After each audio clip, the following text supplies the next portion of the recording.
What's up, everybody? Good morning and happy Wednesday. Making the turn on this Wednesday morning, making the turn on a brand new month, too. Happy April Fools, everybody. Appreciate you tuning in wherever, however you may be tuning in from. If it's on the radio dials, 105.1 FM, 790 AM. Streaming us up online at sportstalk1051.com. Got your app. Download that. Take it on the go. Got the YouTube video stream also up and rolling, your smart devices, all that good stuff here. We appreciate you making us a party start this morning. Got the Section 105 chat room also up and rolling on our video stream. And don't forget as well that Shoe Doctor's bullpen line where you can always join in on the conversation. All right. What do we have on our game plan for us this morning? Brew Crew picking up a win last night in Brandon Woodruff's regular season debut. Woodruff giving up 2 solo shots, including in the first inning. And heading into that bottom of the 5th, looks like the Brewers, they were struggling to get a hit. They couldn't even buy a hit.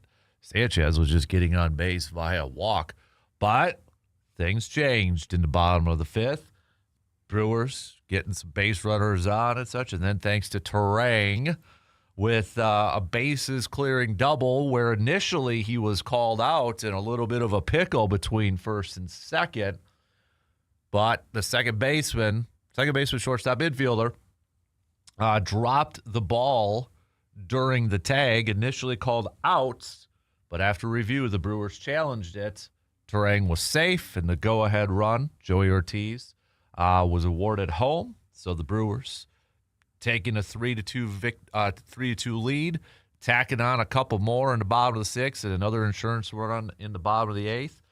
Thanks to homers from Sanchez and Bowers, and the Brewers picking up a 6-2 victory and giving Brandon Woodruff his first win of the season. So, and that wasn't the only miscue from some of the umpires yesterday, too. Bowers, first base up.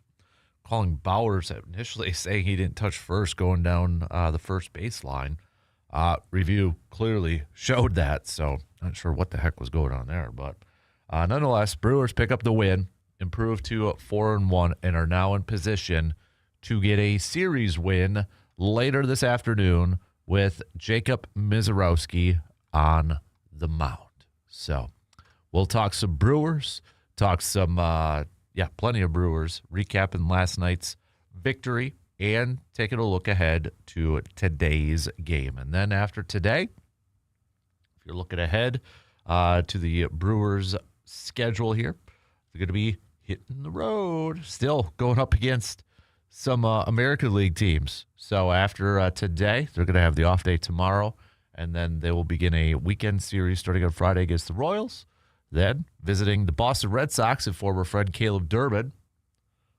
And then returning home for going up against the Nationals next week for their first matchup against a National League team. So, but first things first. Got to finish up this series against the Rays and maybe get another series win, too. So, baseball talk throughout the morning here.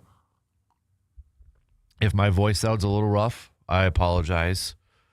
Going through another, losing it again, sore throat again. I don't know if it's just because we talk like 4, 5, 6 hours a day, depending on if we're doing podcasts and such. So my apologies if a voice kind of comes in and out and such, or if I'm taking a drink of water or tea here too. So just a little PSA announcement there. So we're going to talk a little football here. We'll continue our countdown for some potential Packers draft prospects for day 2, rounds 2 and 3, right? Because we don't have a first-round pick. Green Bay doesn't have first-round picks. So we'll take a look at a couple more prospects here today. So we'll get to that a little bit later on. Bucks winning last night, actually. Rooting. I should say rooting. That's a little dramatic. But, maybe rooting or limiting their ping-pong ball chances when it comes to the NBA draft and that. But 123-99 victory for the Bucks last night to get their 30th win of the season. Bucks also making history too, because another Antetokounmpo brother played. Alex played last night. 3 minutes. Got 3 points, too. Went 3 for 4 from the free throw line. So Bucks becoming the first team to have 3 brothers play on their squad. But Ryan Rollins, 24 points. Kyle Kuzma, 20 points to lead the way for the Bucks. The Bucks are going to be right back at it tonight, taking on the Houston Rockets. So what else do we got on the docket? It is April Fool's. So I gave you a homework assignment yesterday, all right? Of this in the sports world,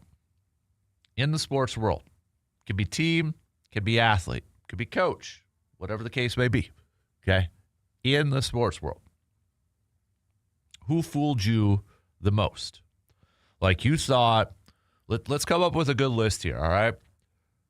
Who fooled you the most in terms of like, oh, man, I thought that player was going to be really good when they drafted him, and nope. Or, man, I really like that trade. When it first went out, I thought that was a big win. Nope. Coach hiring, man, I thought that was a great one. Nope. Team-wise, going into a season, thought, oh, nobody is better than him. Nope. Let's have a little fun with this. We all got fooled, okay? We've all been fooled in the sports world. There is nobody in their right mind who has been 100% correct in their sports predictions or in their sports thoughts. Nobody has been 100% correct. So, let's hear. I want to compile an awesome list here. Let's see all and yes, Wisconsin's going to be a big one. I can already tell you, Tony Mandrich is probably going to be a very popular one. You know, and that's probably going to be one that everybody thought in the world. But kind of make it more of a personal thing, too. Maybe you were high on somebody else, and no, you weren't. And it just didn't work out. So, with that, because it is Wednesday, and we got a little Inside the Hobby segment coming your way. If you are kind of a sports card collector, we're going to go through some of the most kind of April Fool's cards that maybe really depreciated value, or people thought, oh yeah, this is going to be worth something, and it wasn't. So little nugget on that. Speaking of some of those segments, it is a Mike's Star Market. Am I wrong? Which is kind of a perfect day to have. Am I wrong? Because it is April Fool's. So maybe we'll be revisiting your Am I Wrongs a year later for next year's April Fool's. But give me your Am I Wrongs, brought to you by our good friends from Mike's Star Market. It is also the Hy-Vee Game Changer. So who is the player? Who is the play? Or what was the moment in the last week or so? Maybe a move that you're like, that's a game changer. That's a big-time game changer. So it's pretty open-ended, right? Could be within a game, or it could be like one of those front office moves and such. So make your picks. Send me those messages, okay? 715-830-1912. Or you can join in on the Section 105 chat. So that's your game plan here this morning. We got lots to get to. So pitter patter, let's get at her, shall we? Let's jump right into it. We'll talk some Brewers. Looking back at last night's W and looking ahead to the series finale today. We'll start to get through some. I want to accumulate some of your April Fool's list. So please send those puppies on over. I'm excited to see where we're at here on this one. So, all right, we'll take our first break, and then the leadoff coming up after these really quick words.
stocking up for spring? Well, maybe this little spring storm that we got coming our way. Hy-Vee has everything you need to fill your pantry, to pack up your freezer, maybe with some frozen pizzas and such, and get ready for meals outside when it's going to be nice outside. It will be, I promise. Fresh cuts of meat, easy grill-ready favorites to frozen essentials, snacks, and quick weeknight dinners. Hy-Vee at Eau Claire makes it simple to be prepared for whatever the season brings. Planning a cookout? Hey, they've got the buns, the sides, and all the flavors to make it easy. Stop on in today and stock up and save time and enjoy more moments around the table or the grill. Hy-Vee at Eau Claire, where there is a helpful smile in every aisle. And today, it's no fools, no April Fools with this sale that's going on today at Hy-Vee, because if you want to save some money at the gas pump too, it's one day only. You earn 25 cents off per gallon with every $35 purchase. How about that? That's a fantastic deal going on today only at Hy-Vee in Eau Claire. So take advantage of that. I'll be taking advantage of that for sure. So, all right. We got a few good ones already for who fooled you the most in the sports world. Who fooled you the most? We've got, let's go to Steve from Eau Claire. Again, excuse me with my throat. Just kind of coming it out here. All-time classic April Fool's joke back in 73 or 74. The Chicago Tribune puts out a front-page story about Mr. Cub Ernie Banks being traded before the start of the season. Back then, the season started on the 8th. At the very end, they write April Fools. Good to hear from you, G-Man. G-Man says Brewers won 6-2. Yes, they sure did. We've got Surveyor with a couple of people who fooled him in the sports world. I thought, one, Justin Fields at Chicago was going to be a massive rivalry for years with Green Bay. Boy, was I wrong. Number two, Luke Fickell curses you. I thought that man would catapult the football program to a national contender status. Boy, was I wrong. 3, Josh Allen. I thought that he was just another big arm who didn't compete against anyone that could read a defense. Well, he's now one of the best in the NFL. My bad. Good ones. I like that Surveyor. Those are really good ones. Living the Dream Jeff also chiming in, saying, good morning, Dan. Was a huge fan of Tony Gwynn Jr., thought he was going to be better than Pritzfielder back then. Every first-round draft picks the last 4 years of Ted Thompson, the big dog Robinson for the Bucs, Ron Dade in the NFL, and Derek Mays thought he was going to be a stud. So, all right, keep that list coming. All right, keep them coming. Love getting that. We've all got them, and I appreciate all the honesty. That's the word I'm trying to find. Honesty from all of you. I'm going to save my list. I've got a few, but I want you all to chime in with yours first. And it's a good reminder maybe for some of you throwing some of those out there. I'm like, oh, yeah, I was fooled on that person too. So, and it could be teams. It could be trades. It could be whatever, draft picks, all that good stuff too. So I know, again, Tony Mandrich is probably going to be the most popular one, but maybe kind of do it from a personal standpoint too. So. Because, like, for me, all right, I'm too young to remember the Tony Mandrich pick. So I can't remember it, so I'm not going to pick that one on my list. Now, if we did an all-time list where it didn't matter, then, yeah, for sure, be on there. So, all right. Brewers, though. Let's talk a little Brew Crew here this morning after their win last night against the Tampa Bay Rays. Although it was getting to a point where it's like, oh, man, Brewers are going to drop this series. Hopefully they could get a win and not get swept, because they could buy a hit for the longest time. And Woodruff, yeah, he gave up 2 solo shots. Gave up a solo shot in the first to the second batter of the game, and then in the top of the 5th, gave up another solo shot. It felt like, man, the Brewers' offense going to be going cold, and just not going to be able to help out Woodruff. And then, thanks to the bottom of the 5th inning, Brewers able to get some base runners, actually finally get a hit. And then up steps Terang, going up against a lefty too. And this is where Terang has really, really improved over the years with his offensive play, with the left-handed batter going up against lefties, and hits that double bases cleared double, although at first he was called out at a little bit of a pickle. So, I mean, just fantastic base running by Ortiz, but also Terang to kind of delay it a little bit for Ortiz to get home and to scamper home and such. And then the second baseman tagged Terang and initially was called out, but he dropped the ball, and they were calling it on a transfer. Then you look at the replay, there was no transfer on that thing. Brewers challenged it. Brewers won the challenge. Terang awarded second. Ortiz awarded home. Brewers take the 3-2 lead, and they would go on to win 6-2. And that wasn't even the other drama thing when it involved the umpires yesterday. You know, all the talk about ABS, maybe they need some help when it comes to some of the odd field calls there too, because I don't know what that first base up was looking at. And I know he had a rough night the other night behind the dish as home plate ump. But for crying out loud, to say that Jake Bauers missed first base, whew, man, not a great night. Not a great night there. But nonetheless, the main thing is Brew Crew got the win.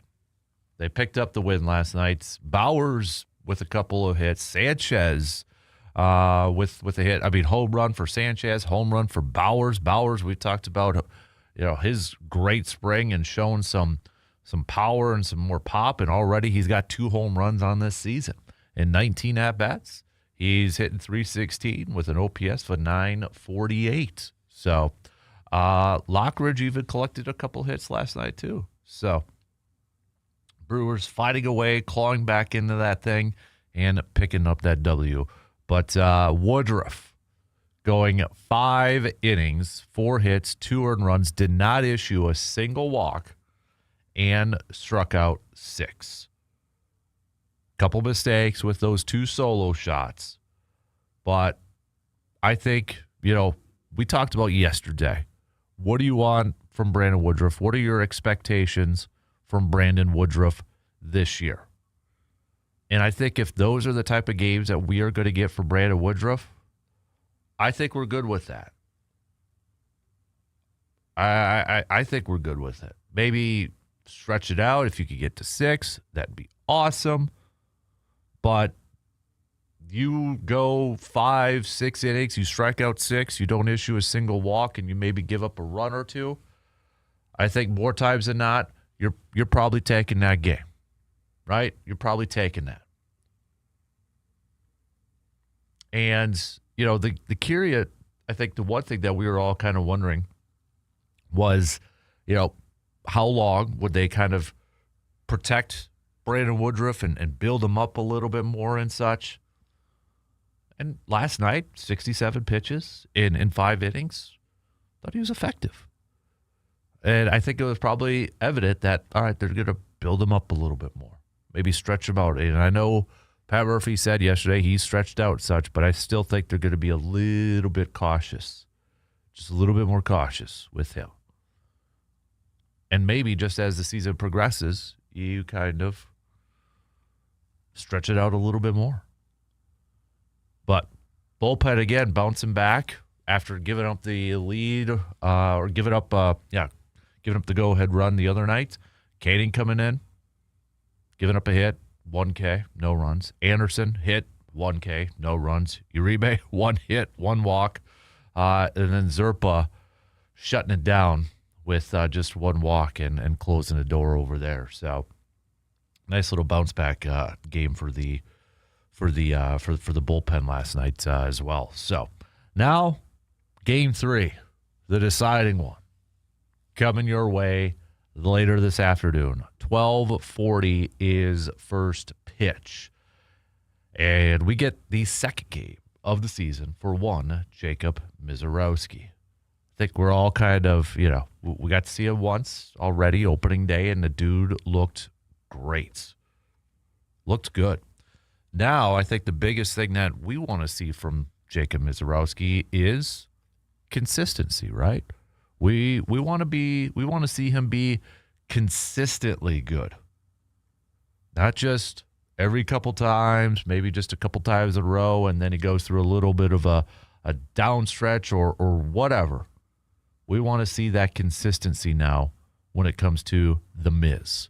And here's an opportunity early on in this season. Drew Rasmussen's going up, getting the start for Tampa Bay today. And you've got like a game or a couple games worth of experience with Drew on the mound going up against this Brewers lineup. Like Bowers has 6 career at-bats. He's hitting 500 at a 1.071 OPS against him. And Sanchez has 4 career at-bats and such. So, but I think the biggest thing that I want to see from the Miz is just picking up where he left off. Continuing to be consistently good, right? Consistently good. So, Drew, he was solid in his debut too, back on the 26th, going up against the Cardinals. Didn't pick up the win, but he went 5 innings, 4 hits, 1 earned run, no walks, 2 strikeouts. So, should be a good matchup today. Should be a really good one. We'll talk some more Brewers. Continue to send me your sports people, teams, moves, sports moves that you were fooled by. It's April Fool's Day today. So what were some of the moves or what were some of the players that you thought were going to be really good and no? Or on the opposite side. You know, you can take it the opposite side. Somebody you thought that was going to be really bad, kind of like what Surveyor Sam was saying a little bit earlier, Josh Allen. He wasn't buying Josh Allen, and they ended up being pretty darn good. So it doesn't necessarily have to be, you know, something that you thought was going to be good and it flailed out. It could be something that you thought was going to be just awful, and it's like, okay, that actually was better than I thought. All right, continue to send your picks. Quick break. Plenty more to get to coming up after these quick words.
As the fields come back to life, it's time for spring sports in the Chippewa Valley. Whether you're stepping up to the plate, hitting the track, or getting back on the field, make sure your body is ready to perform. At Chippewa Valley Orthopedics and Sports Medicine, their team specializes in keeping athletes of all ages healthy, strong, and in the game. From injury prevention to expert care and recovery, they've got you covered every step of the season. Don't let pain keep you on the sidelines. Get back in the game with confidence. Chippewa Valley Orthopedics and Sports Medicine, helping you move better, play stronger, and staying in the game.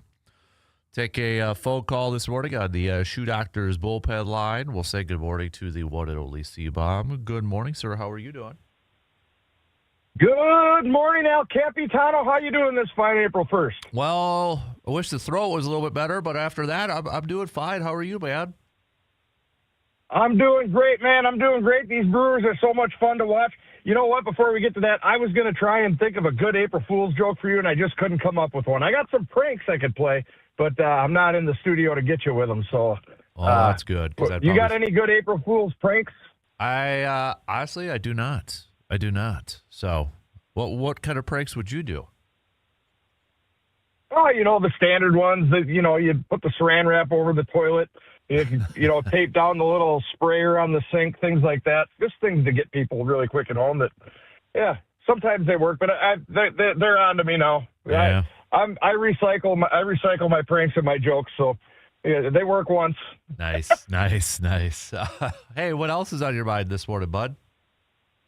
Well, my biggest April Fool's sports, and it's not a big one. People may or may not remember it, but I thought this guy was going to be a stud for our Green Bay Packers, and his name was Cedric Benson, and boy, was that a turd of a that was an April Fool's joke on me. Yeah, I remember Cedric Benson coming in. Yeah, it was like because they always ignored the running back position, it felt like, for at least a couple years, and they brought him in, and yeah, that didn't work out the greatest. That didn't. I was bummed. I thought that was going to be a great move, but yeah, I guess it wasn't. And we're on to where we're at now, and things are good. But these Milwaukee Brewers, brother, you were getting on me last week, calling me a Debbie Downer after Game 1, which I got to stand up for myself a little bit. I was just taking pause, but I'll tell you what, man, they are offensively. Their run differentials plus 22. That's double. That's by 2 times the highest in the NL. Over the Washington Nationals, and the Yankees are second in the bigs at plus 16. So, they're putting up runs. Terang, holy smokes, has he not stopped since the World Baseball Classic? He is fun to watch. Yeah, he is, man. It's you kind of wonder. I hate to kind of be, I guess, a Debbie Downer in this aspect, but it's like, how much longer can they? And he's under arbitration for a few years and such, but he's just kind of maybe pricing his way out of Milwaukee. And then especially, the Cooper Pratt signing yesterday. How surprised were you to hear that it was Cooper Pratt that got a long-term deal?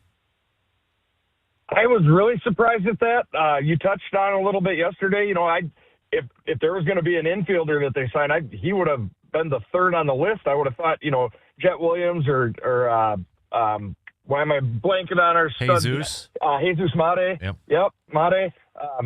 But yeah, good for the Brewers. It's, lock these kids up young. They don't have it, they're not proven. But how many games does he have in AAA? 2 or 3? Yeah, only a handful. So, yeah. So, it's a $50 million gamble, but it sounds like he's a legit player. And look, if he comes out and he's a, top 10 middle infielder or top 15 middle infielder for $50 million over 8 years, that's a steal if you ask me. Mm-hmm. Oh, absolutely. And the one thing I'm a little worried about is when they were kind of mentioning that, okay, now he has this deal that maybe he will be a little bit more relaxed and calm, and that's when his offense will start to improve.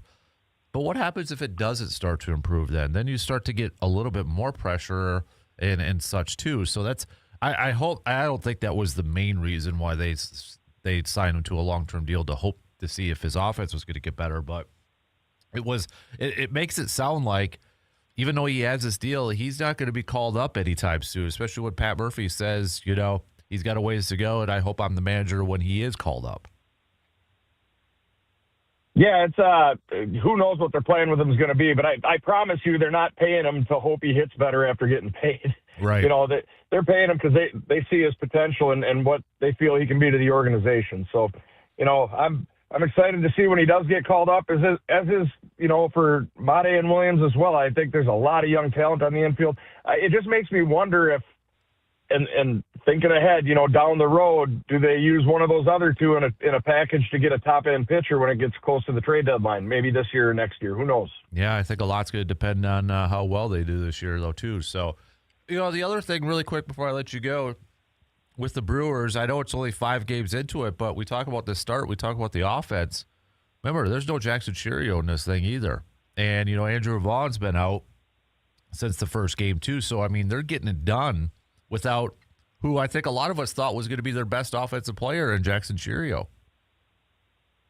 Yeah, I mean, he's just going to add to the lineup, right? I mean, you know, Lockridge is batting, 400 or something like that. And, you know, they got guys stepping in and stepping up. So, you know, it's been fun to listen to, and I've watched a little bit when I can. But, yeah, I think this team, it very early in the season, extremely small sample size, and they're stealing. They're 13 of 14 for stolen base attempts, something like that. I mean, they are a fun team.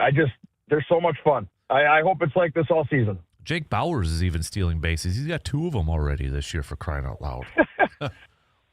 He is. What, did he score 2 runs yesterday? Yeah. Yeah, he's been phenomenal production from the bottom end of the lineup yesterday. I thought that was great. So, you know, all of our runs were scored from I think 5th or 6th in the lineup down. So yep. That's good. The bottom end of the lineup was holding up the top end. That was awesome. Yep, exactly. All right, anything else before I let you go here this morning, C-Bob? Nope, I just wanted to call in and give my opinion a little bit and try and give your throat a rest. It sounds like you're working through it. So, hey, way to not go on the IL. Way to fight through it. Fighting through it, man. That's exactly right. Appreciate you chiming in and helping out a little bit this morning, bud. Drive safe to work, okay? Will do, my brother. Have a great day, and I hope your throat gets better. Stay on air. We don't want to hear those guys over in Madison. All right. There you go. There's C-Bob. See you, C-Bob. There you go. He's hopping off on that Shoe Doctor's bullpen line here this morning. So, Mark, our good friend Mark, says, I recall kind of a reverse April Fool's when the Packers picked up Reggie White back in the 90s.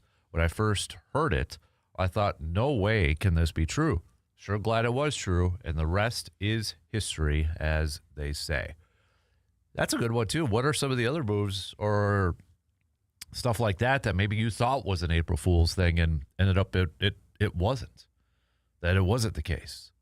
You know, it's kind of like, I got to double check this. I got to, you know, got to like triple check, confirm some of this, especially like in the social media world right now. Because today, yeah, if you're big on like Twitter or anything, watch the fake profiles. Okay, can you imagine if April Fool's Day was the same time like NFL free agency first start begins? I mean, that would just be a total mess, and it would be a prankster's dream. Those keyboard warrior prankster dreams, making fake accounts and such. So, thankfully, that doesn't happen. So, what are some of the other players or teams or coaches or moves that you feel or that you were fooled on? Could be like, oh, man, I thought that was going to be great. Ended up not being. Or you thought it was going to be bad. And it was like, no, that turned out really well. I'll just kind of go. I'll trickle throughout the morning. I'll trickle a few of mine. One draft pick that comes to mind for Green Bay, and there's been a few. I'm not going to kid myself and lie, but there's definitely been a few picks I thought was going to be, that's a solid pick. I really like that pick for Green Bay, and it didn't work out. But in terms of a first-round pick, I thought Dayton Jones was going to be awesome. I thought he was going to be a really good pick for Green Bay. I was buying into that. That one I thought was going to work out well, and it did. Nope, it did not. And whether it was the right system or whatever the case may be, but was it, I know a lot of people have used the phrase, Looks like Tarzan, plays like Jade, or whatever, But I was pumped on the Dayton Jones pick. I think that was that 2013? Because I think Eddie Lacy was the second round pick, if memory serves me correct. I'd have to double check it, but that was one where I was definitely fooled. It's definitely fooled. Would you throw Vonnie Holliday? Now, Vonnie Holliday actually went to go and have a solid career. He was a first-round pick by Green Bay, but I remember this is when I was youngster and would get Packer Report all the time in the mail and such, and I still remember the Vonnie Holliday cover. But, and maybe it was just unfairly, but it was, okay, that's the Reggie White replacement, right? That was kind of the thought. I was like, that's the Reggie White replacement. That's going to be that guy. And I think that's probably where it really, you set the bar so high on a guy like Vonnie Holliday. And he ended up having a long career in the NFL. A rookie in 98, played all the way to 2012. So I don't know if I'd say fooled, maybe more so just super high expectations right away. Because we talk about, you don't want to be the guy that has to replace a legend. And I think it was just maybe, an unfair, that's the Reggie White replacement. To say that you got to be the guy replacing Reggie White, yeah, that ain't fair. That ain't fair. So, all right. Take a quick break as we start to wrap up the first hour. Continue to send your picks out over, all right? We'll be right back in just a couple minutes.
Hey, sometimes accidents happen, but getting your vehicle back to normal doesn't have to be stressful. At Superior Auto Body, they specialize in getting your vehicle looking right again after dents, dings, or collisions. And the best part, they handle the insurance process for you, working directly with your provider to make things simple and hassle-free. No runaround, no confusion, just quality of work and a team that's got your back every single step of the way. Get your vehicle back on the road with confidence. Superior Auto Body in Eau Claire, where the job gets done right. And Superior Auto Body, our official partners for Backyard Dreams. And speaking of Backyard Dreams, don't forget to sign up your two-person team for the upcoming Casper Classic, Friday, August 7th. I know, it's just April. We still got May, June, July. But people are already signing their teams up. So a big thanks for everybody who's already signed their teams up for the upcoming Casper Classic. You just go to sportstalk1051.com. You'll see the image right there, or you could go to 715store.com to sign up your two-person team. So, all right, we got about 7 minutes to the top of the hour. Don't forget, it is also a Hy-Vee game changer. So, what was the play? What was the game? What was the player or move that was a game changer for you? All right, for the last week or so. You could hit me up with your picks for that. It is your Mike's Star Market. Am I wrong? Think of a sports take, a sports opinion, where you'd say, dude, am I wrong for saying this? Or, man, am I wrong for saying or thinking this? Make your case. All right. So send those on over and continue to send me your April Fool's sports version where you were fooled by a player, a move, or a team. C-Bomb with the text saying, I was excited for Dayton Jones as well. That was purely a reaction pick after getting destroyed by Colin Kaepernick. I think what part of it was for me, where maybe I kind of got a little bit bought in. I know shortly after he was drafted, I think the talk was like his idol was Reggie White. And it's such a like, oh, yeah, okay, here we go. Yeah. Yeah, we just talked about Reggie White with Vonnie Holiday and that. But I think that kind of got me a little bit more excited too. It's like, okay, this guy is going to be like Reggie White, or he wants to be Reggie White, or, tries to emulate his game, after Reggie White and such. So I think that was part of it. So, honestly, probably the biggest fool for me was Aaron Rodgers, because I was just not. And again, maybe it was more so of Favre was still there, and I wanted picks to help Favre. But even like in preseason and such, the couple years I was not an Aaron Rodgers guy. Boy, am I glad I was wrong. Same with Jordan Love. You can throw those two in there. I was fooled on that. For whatever reason, I was not a fan of them. I didn't think they were going to pan out. Maybe part of it was I was playing the odds, but probably my big one, and I'm glad I was fooled on both of them, and I'm glad I was wrong on both of them, was Rodgers and Love. Rodgers and Love. Another pick that just kind of comes to mind, I thought Amari Rodgers was going to be really solid too. Wide receiver, third-round pick from a few years ago, Clemson. I thought, okay, it's a younger version of a Randall Cobb. Nope. Ty Montgomery I was kind of high on too. Nope. Didn't work out. So those are just a few. I probably could go through a whole list of Packers draft picks and such. So, but hey, continue to send yours. If we got the same, we got the same. We'll go through a list and kind of come up with a cumulative one here in just a little bit, or throughout the morning here. So, all right, I do want to talk a little Packers football coming up a little bit later on. We'll continue our countdown and such with that, but we'll wrap up the first hour with Morgs. Good morning, Morgan. Hey, Casper. What's the good word today? I got nothing. How about you? No, you sound a little stuffy. I'm going to ask. Are you feeling all right? I got a sore throat. You getting choked up because I came in today? No. I think I need my tonsils ripped out, so I stop getting sore throats every month. Oh, that might be. You still have your tonsils? Yeah. Yeah, maybe ask them to take them. I've never had surgery before in my life. Highest bidder. What does it scare you? Does it freak you out to get surgery?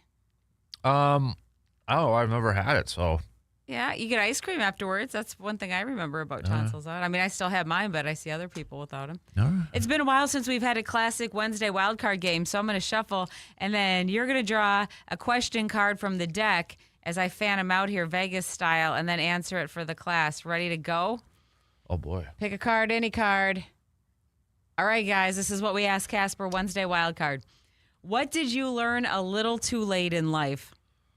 Why are these so Beer then philosophical? liquor, never been sicker. That's actually a good one. I'm telling you. Yeah. Yeah. Yeah. Got to keep that to one. Yep. Base, pace, hydrate. Yeah. That's probably a good one. What else would be a good life lesson?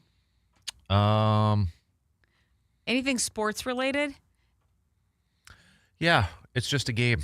Yeah, it is just a game. at Don't the let it end of the ruin your life. Don't let it affect your life. Mm-hmm. When you don't have control over it, don't let it negatively affect you. And don't act in such a way that you'll regret it, because you can't really take it back. And once that genie's out of the bottle, Yeah. you're forever going to have that scarlet letter on, or the team or the school is going to have that affiliation and association with the Wilds. Yep. Rotten. Yep. I would agree. Back into the question pile. Let's go. Okay. $5,000. You get $5,000 It instantly dropped into your bank account. You have to spend it today. Where do you go and what do you buy?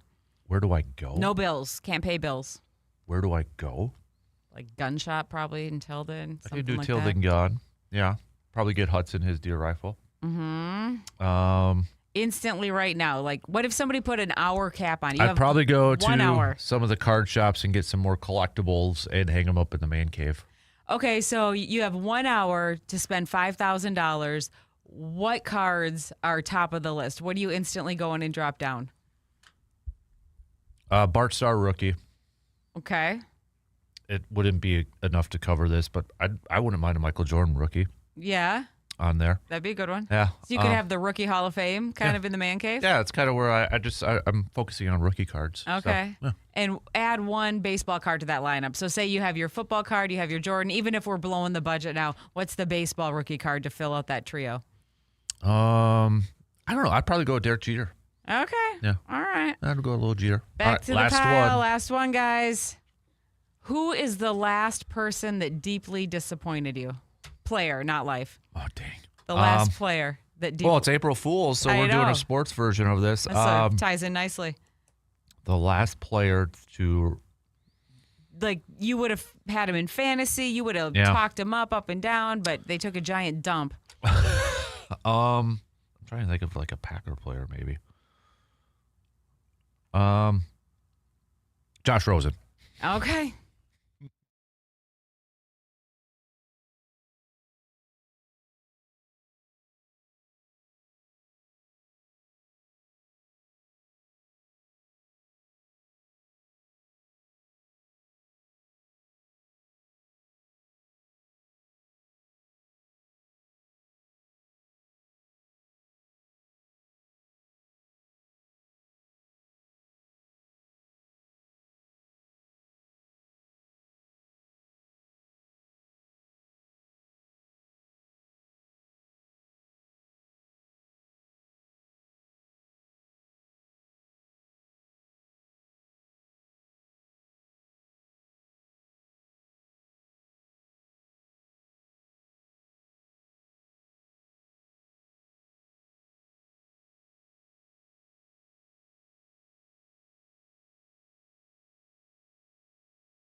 Second hour kicking off right now on this April Fools. Happy April 1st, everybody. Thanks for making us a part of your start. If you are up and at it, and you should be, get out of bed right now if your alarm is going off. All right, it's 7 o'clock.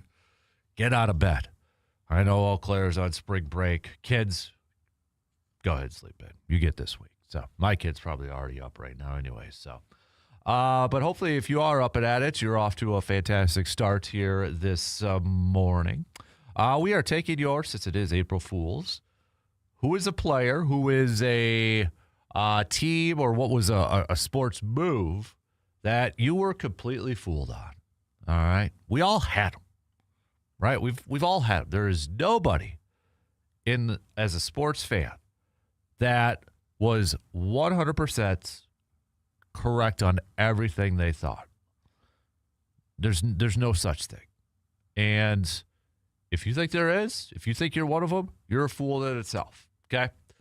There's a trade, or there was a draft pick, or there was a team that you thought was going to be really good, and no. Like Josh Rosen, I thought, I was like, okay, that might be a sneaky pick. Wrong. Well, we all have them. So who are some of the big ones? Like you personally, because I know, again, if we did this like all time, I'm sure Tony Mandrich would be on the list for everybody, okay? So let's just kind of take Tony Mandrich out of it. And I'm too young.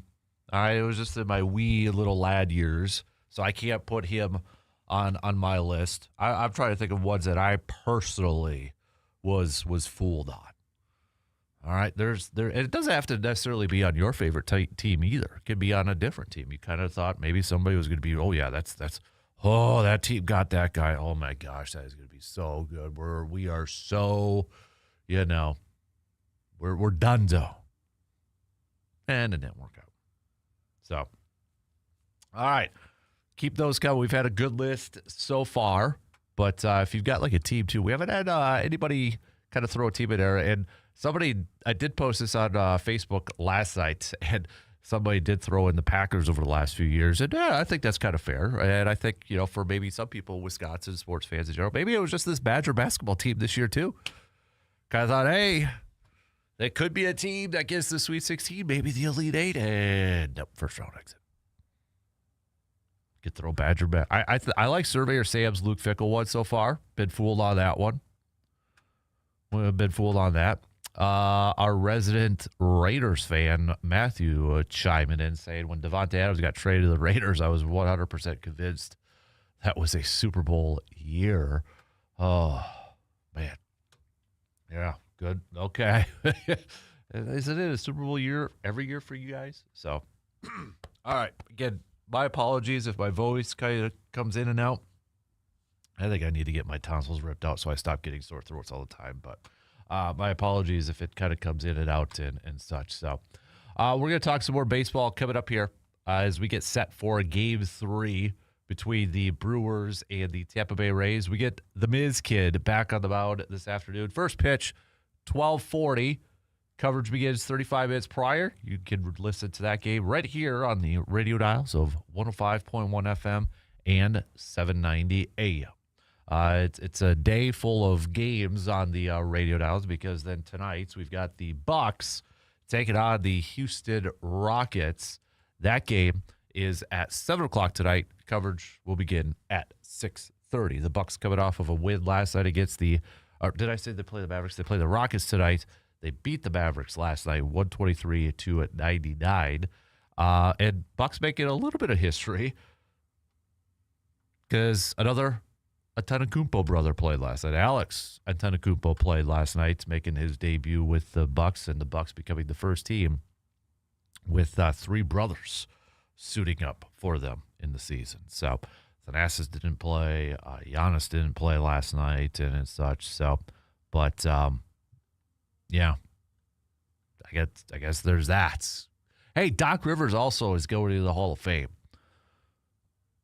So there you go. Another notch on the belt there. But yeah, he ain't going in the Hall of Fame for the job that he has done with the Bucks. We could just say that. So, but where are we at? So Bucks picking up their 30th win. They're 30-45 overall on the season. That's Simple math tells us 75 games in. There's 82 of these to go here. So just 7 more to go. And if you're looking at draft status, or I should say lottery ping pong ball odds when it comes to the NBA draft, they're kind of in a battle right now with Chicago. They're up a game on Chicago, so Chicago's got a worse record, a little bit better chances at that better draft pick, depending on the ping pong balls. If you're looking at nobody else in the East. I mean, Bucks are at 30 wins, Bulls are at 29, then it's Brooklyn 18, Washington 17, Indiana 17. You're looking at the Western Conference, Memphis 25 wins, New Orleans 25 wins, Dallas 24 wins, Utah 21 wins, Sacramento 19 wins. So, Bucks, you're going to have to lose some more games here coming up. Well, they got the Rockets tonight. That should be a loss to the Rockets. Then they got Boston coming up on Friday. That should be a loss to Boston. Memphis, who knows? Brooklyn, who knows? Detroit, you'd think that'd be a loss. Brooklyn, who knows? Philly, you'd think. So, what? 1, 2, 3, maybe 4 more losses here. But if they want to increase those odds of getting better ping pong balls in the draft lottery, got to lose some of these games. So, and only 7 more chances if we do see the return of one Giannis, the one Greek freak. I don't think we are. So, let's just really quick, a little bit of a golf nugget with the Masters coming up next week. I love the Masters. You love the Masters. We all love the Masters. There will be no Tiger Woods in the Masters. So, I know last week it's kind of like, okay, is he going to go there? And then, of course, what happened on Friday with his accident, Tiger Woods coming out with a statement yesterday saying, quote, "I know and understand the seriousness of the situation I find myself in today. I am stepping away for a period of time to seek treatment and focus on my health. This is necessary in order for me to prioritize my well-being and work towards lasting recovery. I'm committed to taking the time needed to return in a healthier, stronger, and more focused place, both personally and professionally. I appreciate your understanding and support and ask for privacy for my family, loved ones, and myself at this time." So, and honestly, that's what he needs. As much as I want to see Tiger at Augusta National next weekend, and I want to see him, going around Amen Corner. I would love to see him in contention on a Sunday at Augusta National for another green jacket. This is the most important thing. This is the most important thing for him. He's got to take care of himself first and foremost. Put golf to the side. We know he wants to be out there competing, and we know he wants to go out there and win as many more times as possible. But this is priority number 1 for him, and he's got to take care of himself. So, but Jason, going back to Doc Rivers, got is this going to be a little bit of your am I wrongs? Jason says, Hall of Fame for what? Being a nice guy, becoming a good coach when he had 3 Hall of Fame players on his team? Overrated. Hashtag should have brought back Coach Bud. I love it. I'm going to call that your am I wrong for this morning, Jason. I love that one. Tim in the Cooley region, he says the Damian Lillard trade never worked out. I was fooled thinking that was the missing piece. I would have rather kept Drew Holiday. Also was fooled by Virginia in 2018 when they lost to a 16 seed. That was the first time my bracket was busted in the first round. Good ones. Keep those coming. I like it. Okay, we'll take a quick break. Plenty more April Fools to get to. You. No, Jason, that Doc Rivers thing is not an April Fool's joke either. So, quick break. Plenty more to get to. We'll be right back after these quick words.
Spring is here. Well, maybe after this incoming little wet weather, we'll call it, because I don't want to say the S word right now.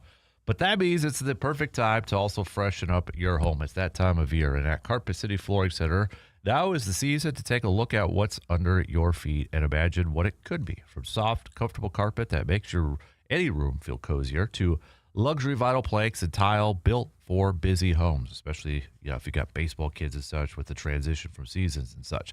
Hey, there's something for every space, every budget, and every lifestyle. Maybe it's one room that needs a refresh, or maybe it's time for a full home update. Either way, their team is there to help guide you through it all, from choosing the right style to professional installation that you can count on. Because spring isn't just about cleaning out the old. It's about bringing in something better, a brighter space, a cleaner look, a home that feels new again. So if you're ready to upgrade this season, stop on in and see what's possible. Carpet City Flooring Center in Eau Claire, where your next project starts from the floor up. Paul on the Section 105 chat says, April Fool's being a baseball card guy, anyone remember Greg Jeffries? I had a bunch of his cards thinking he was the next huge rookie card. Big shout out to Paul, by the way, dropping off a bunch of cards yesterday. Paul, if you're good with it, should we give one away today as part of our Inside the Hobby segment coming up here? So if Paul says yes, I'll throw out the question for a chance to get a sweet card or maybe a sweet pack that Paul was very, very, very kind enough to join. So Zach, also on Section 105, saying, good morning, Section 105. Good morning, Dan. How about the Brewers? What was that up looking at on that call on Terang, where he clearly touched first base? Yeah, I have no idea, Zach. No idea whatsoever what he was looking for. Even like for Terang, and then and then Bowers was the first base. So the Terang between first and second, calling it on a transfer, nah, dude. And then the first base one with Bowers, what the heck? So the Brandon Wolf, also on the video chat on Section 105, saying, I thought Clinton Dix was going to be the next Charles Woodson. That did not work out. There's another good one there, too. So, Brandon Wolf, you're a big basketball guy. Was there a basketball player that was kind of, you thought, man, I thought this dude was going to be really good and ended up not working out? What do you think? I'm trying to think of some how about all those like former number one picks that came out of high school, the Kwame Browns? He wasn't out of high school, but I remember Emeka Okafor from UConn. He was in the same draft, I think, as Dwight Howard. So, yeah, definitely some top picks maybe in the NBA. There's some good ones there and such. So, keep those coming. If you're just joining in, like, what are you guys talking about? April Fools. Who were the players or teams, or what was some of the trades or free agent signings that you were maybe fooled by? You can let us know in the Section 105 video chat room, where we got the crew over there chatting it up, or you can hit us up with the quick text on that Shoe Doctor's bullpen line at 715-830-1912. We'll switch gears here for a little bit and talk some football. Matt LaFleur, we had Brian Gutekunst and Ed Policy chatting it up at the owners meeting the other day, and we'll talk a little more green and gold with Joe. Joe, what kind of stood out to you hearing Matt LaFleur chat the other day? I think it was the players not knowing their roles, and that led to what happened the back half of the season. And I think he did as good of job as you can in a situation like that. The coaching staff took responsibility, said we need to do a better job of outlining roles, but then also said it's on the player. And if you want to play more, make us put you in. Mm-hmm. So I think that was interesting. And, of course, Packers social media, speculation all over the place on who these players were, are, whatever the case may be. I've heard Matthew Golden. I've heard Romeo Dobbs. I've heard Rasheed Walker. I've heard Nate Hobbs. I've heard Quay Walker. I've heard Kingsley Enagbare. I've heard Rashawn Gary.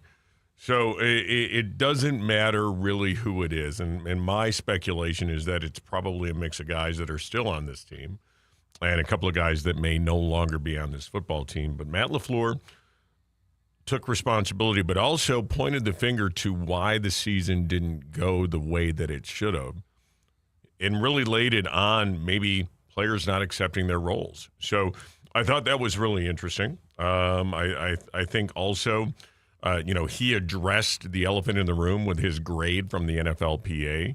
So I thought he did that well. So, he was about as forthright as you're going to get. I think there's still more to the Rich Bisaccia story for him not really communicating with Bisaccia on his exit.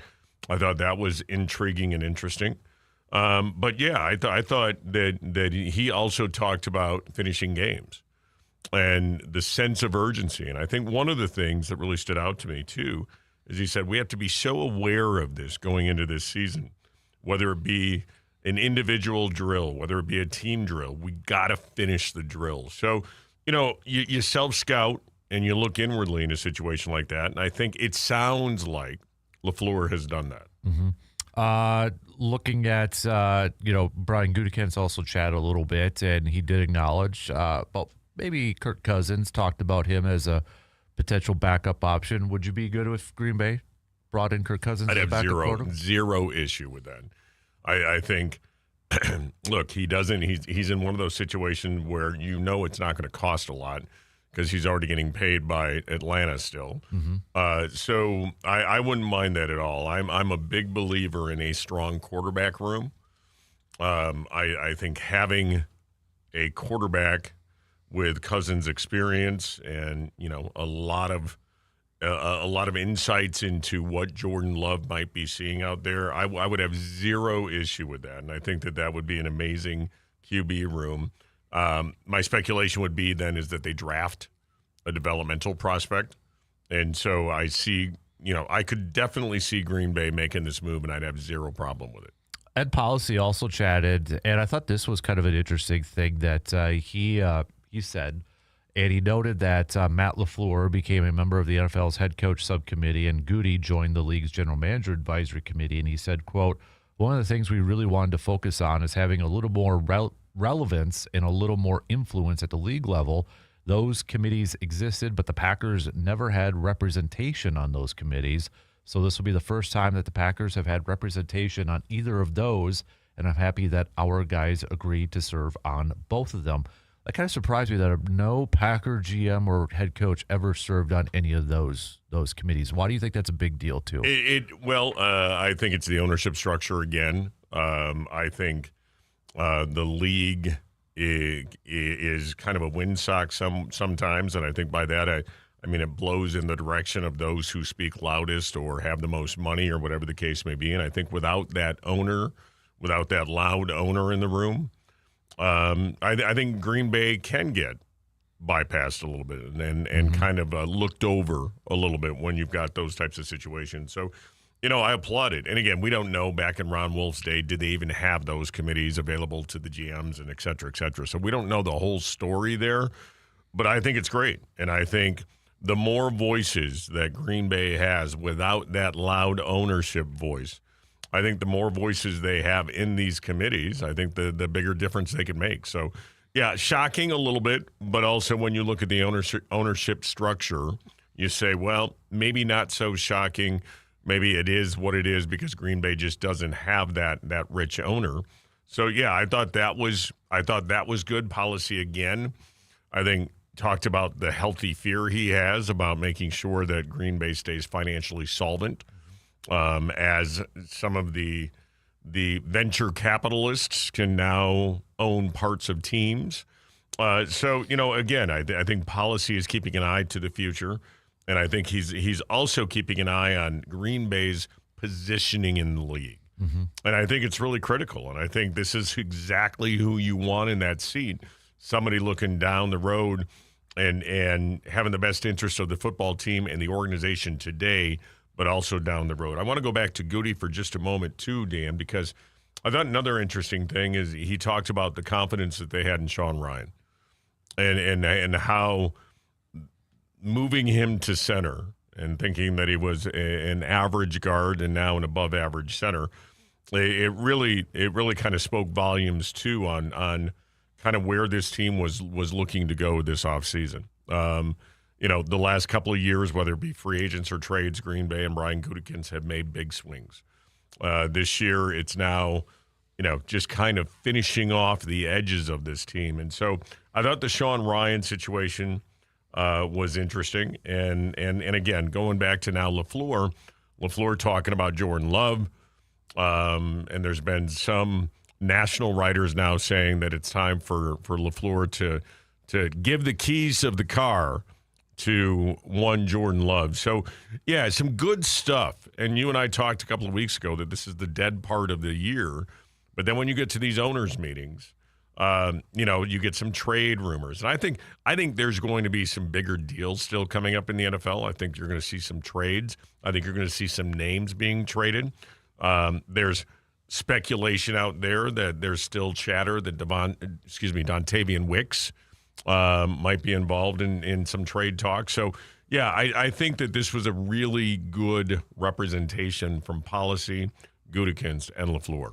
Yeah, I think so too. And, I appreciate him trying to take the high road with the Rashad Gary question about were you surprised? I mean, no GM's going to answer, yeah, I was surprised I got this for this guy. But I appreciate the attempt from Ryan Wood and such to ask that. But you know what? And again, I tip my hat. The fact that he was as good as gone, had already prepped his goodbye message to Green Bay, had already sent it out. I shouldn't even just say prep it. Yeah, he was not hacked. He was not. Anybody hacked. who believes that, April Fools. Yeah, right. So. No doubt. And the fact that they got a fourth, and when you look at projections for next year with what Green Bay will have draft capital, obviously no number one, but then you look and you're probably going to have a couple of number threes. You might have 3 number fours. So they're going to have some draft capital next year, and I think that was also on Goody's mind looking at this offseason. Yeah, I agree. Going back to Ed Policy here thing, too, because I thought this was a little interesting. He talked about the Lambeau Field structure. I don't know if you saw this. I didn't get a chance to dive into it as much. So he did say that the organization did a study a few years ago to see how the concrete and steel rebar of the stadium has weathered the past 60-plus years, because everybody's building new stadiums and such. Research showed that the structure should remain in good standing for at least the next 50 years and probably much longer than that. The study would not go any further than 50 years, but it does have to remain state-of-the-art. We're going to have to continue to modernize it. It's also one of the most expensive stadiums in the entire league to operate because it is older, but we're going to have to continue to maintain it and continue to modernize it and update it. It's just important that it remain not only iconic, but also state-of-the-art, which I'm sure there's going to be some fans, too, saying on the heels of the naming, Get off of my lawn. Yeah, right. So it's like, don't modernize it so much, It's like roof on the stadium now sort of thing and that. But, I mean, again, that's what you're supposed to do, for crying out loud, right? I mean, look, you do it at your home. You do it in your business. Your football team also has to do it. Yeah. So again, those that just yelled, get off my lawn, can just relax. I think Green Bay has done, look, I think, and again, we've talked about Bob Harlan. We've talked about what has been done with Titletown. We've talked about all of those things. And I think Green Bay has done a tremendous job in keeping the spirit, the tradition, the history alive, keeping the look and feel of Lambeau Field alive, and still making it one of the premier state-of-the-art facilities in the country. So, yeah, I think, I really, Dan, I really like what policy is saying, and I really like what he's bringing to the table. And I think having that that guy that grew up in a football family, obviously Ed Policy, son of Carmen Policy, with the 49ers franchise, very successful franchise, having that type of legacy in that role, I think is critically important. I think, again, kudos to that succession plan going from Bob Harlan to Mark Murphy to now Policy. And that kind of relates to my next follow-up about policy and such. I know it's it's not the first 100 days in office. It's past that and such, and it's still early in his tenure. But it you look at, okay, he's got his GM and his coach in these committees. He's talking about this. He's talking about that. I've actually been impressed. I know it's a lot of it is just what he has said and such, and not a whole lot of action at this point. But I don't know. I feel like comforted that he's the guy. I don't know if that's the right word, but comforted that he is the guy lead us way, because it feels like he's got the vision in mind. We got to be iconic, keeping everything still Packers wise, but still okay. If we want to be that way, let's be realistic about some of this stuff over here too. And with that, putting Matt LaFleur and Goody in those committees, part of me was wondering how much of that was going back to his, dad days and seeing all the intertwines and the back room sort of behind the curtain sort of stuff there too. So yeah, I think so, and I think look, I've been watching. Several years ago, Green Bay put out a decades. I don't know if you saw it. The Packers produced it. It was a history of the Packers decade by decade. Mm-hmm. And I was watching the 80s recently, and it talked about the fact that, again, you had Judge Robert Perrins, who was the CEO of the board, and you had people like that who were really successful businessmen. And Robert Perrins, of course, was the person responsible for firing Bart Starr and hiring Forrest Gregg. And it talked about that these were successful business people in this role, but they weren't football people. Mm-hmm. And I think Bob Harlan was with the organization early on, I think in the 1970s. So he was with the organization for quite a while before he took the role. Mark Murphy obviously played the game. I believe he was AD at Northwestern at the time that Green Bay hired him, I believe, and had policy coming from the Carmen policy tree. So I think putting those types of people that are smart business people into a position that still know football. And I equate it very favorably because I still think the key to Wisconsin's turnaround, and again, I know people don't want to hear about a Wisconsin turnaround with Luke Fickell right now, but that doesn't happen without Pat Richter. Mm-hmm. And Pat Richter obviously knew the sport of football, played it at a very high level. Yep. Pat Richter was the CEO of Oscar Mayer when he took on that role. So you've got a guy who knew sports, but also knew business. Mm-hmm. And I think that's where Green Bay has really done a really nice job over the last 30 years of putting people in that position that understood the business of football. Mm-hmm. And not just, it's not like a super fan. Mm-hmm. Or like, let's be real, like the board could kind of, come from a fan perspective. Absolutely. Of it, right? Absolutely. Yeah. That board, and that board still, I mean, you see the regular names on there, Aarons, Bergstrom, those types of people that it's the image of my business is attached to the Packers. Yep. And so I think, again, I've loved everything I've heard from all three, but policy, I'm with you. I think comforted is a good word. I think confident is also a word that I want to go with because I'm confident in the leadership of this organization. Mm-hmm. Whereas, look, how many of us are confident in the leadership of the Bucs right now? Yeah, right? I mean, yeah. So to be confident at every level of CEO, general manager, and head coach, I think is a good place to be. Mm-hmm.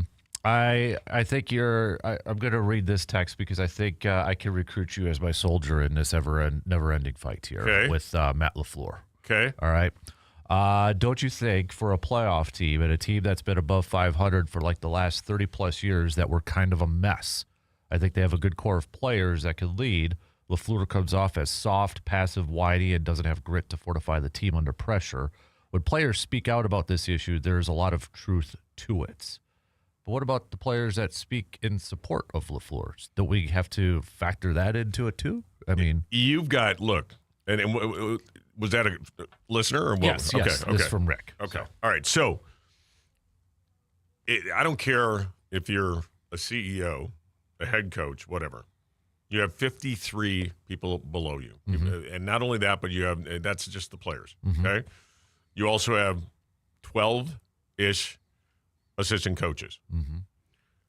If I'd like to see any person out there, CEO, coach, or whatever, that you're going to get all 65 of your employees to like you. Yeah. And to get all of your employees to perform at their 100% maximum effort.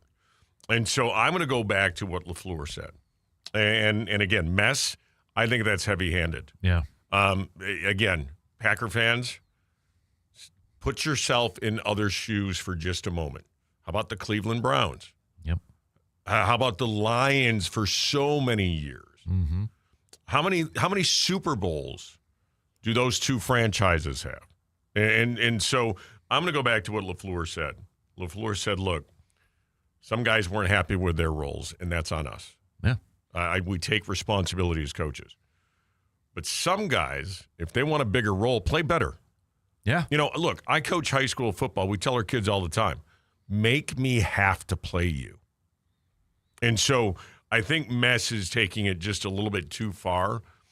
Is LaFleur sometimes, perceived as that player's coach too much? Maybe. Mm-hmm. We're not at 1265. And again, going back to, the 80s, okay? So going from Bart Starr to Forrest Gregg. Bart Starr was considered a player's coach, too soft. So let's swing the pendulum now and go to Forrest Gregg. Forrest Gregg, too hard.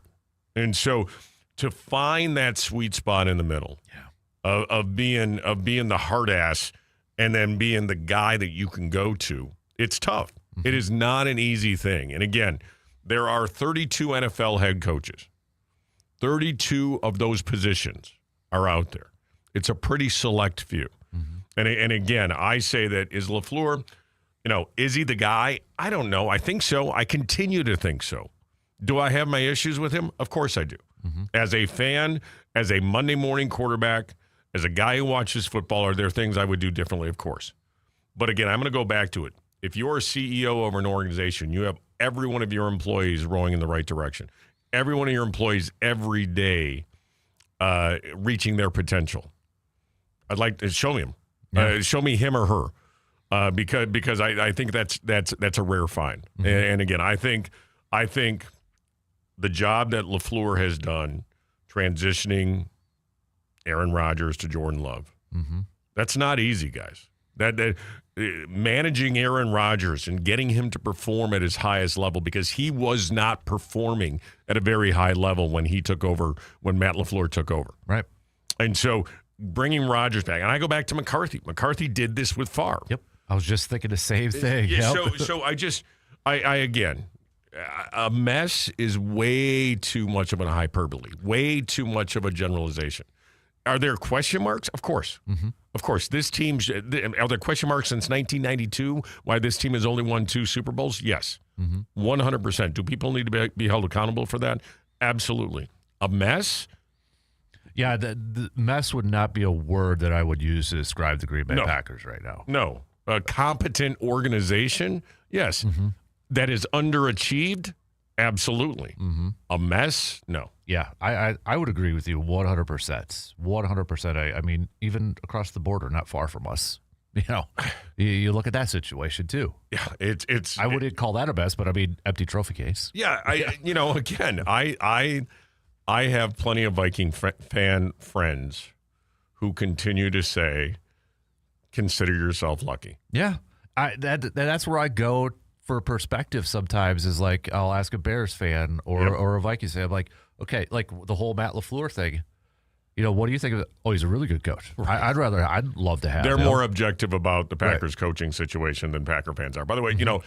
I just had this conversation the other day. I've been alive for 3 Green Bay Super Bowls. Mm-hmm.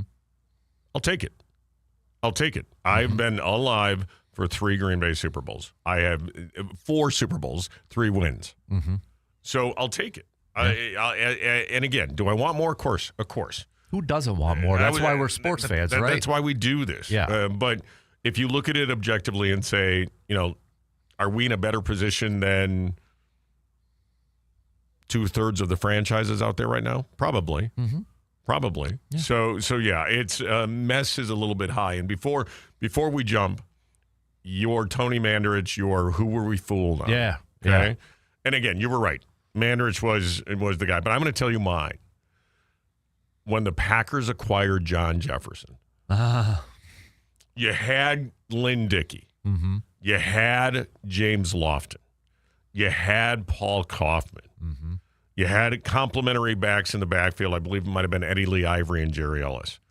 You had a really good offense. Now, again, the defense on those teams were horrible. But when the Packers went out and acquired John Jefferson, first of all, JJ was one of my favorite players at the time. I think they acquired him, I want to say late 70s. I think it was maybe early 80s. I thought that was it. I thought JJ and Lofton and Kaufman and Dickey and those guys, that was it. The Green Bay Packers were going to do something. Mm-hmm. I also thought, and again, we don't know because of the injury, that Don Majkowski was it. So those were two times, just going back to your question when you were fooled. JJ and Majkowski. Mm-hmm. We've all been fooled. I mean, I continue to say it. I was fooled on Rodgers and Love. Going back, I was fooled on Love. Mm-hmm. Yeah, and again, has he put himself in that upper echelon yet? He's on the fringe. Mm-hmm. But yeah, I was fooled. I was a draft day basher of Jordan Love. The other guy, by the way, I see your blue and yellow that you're wearing, Ryan Braun. Oh. Fool. Oh, yeah, I believed him. I believed him.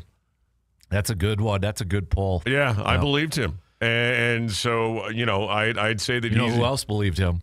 Aaron Rodgers. Aaron Rodgers believed him. Yeah. What was it, 12-8? They had the restaurants and stuff, so or 8-12, whatever it was. He tweeted he would bet his salary for a year or two and that. Yeah, I would. But from a Packer standpoint, I think JJ's my biggest. And I think overall, though, you look at it, and I think Ryan Braun.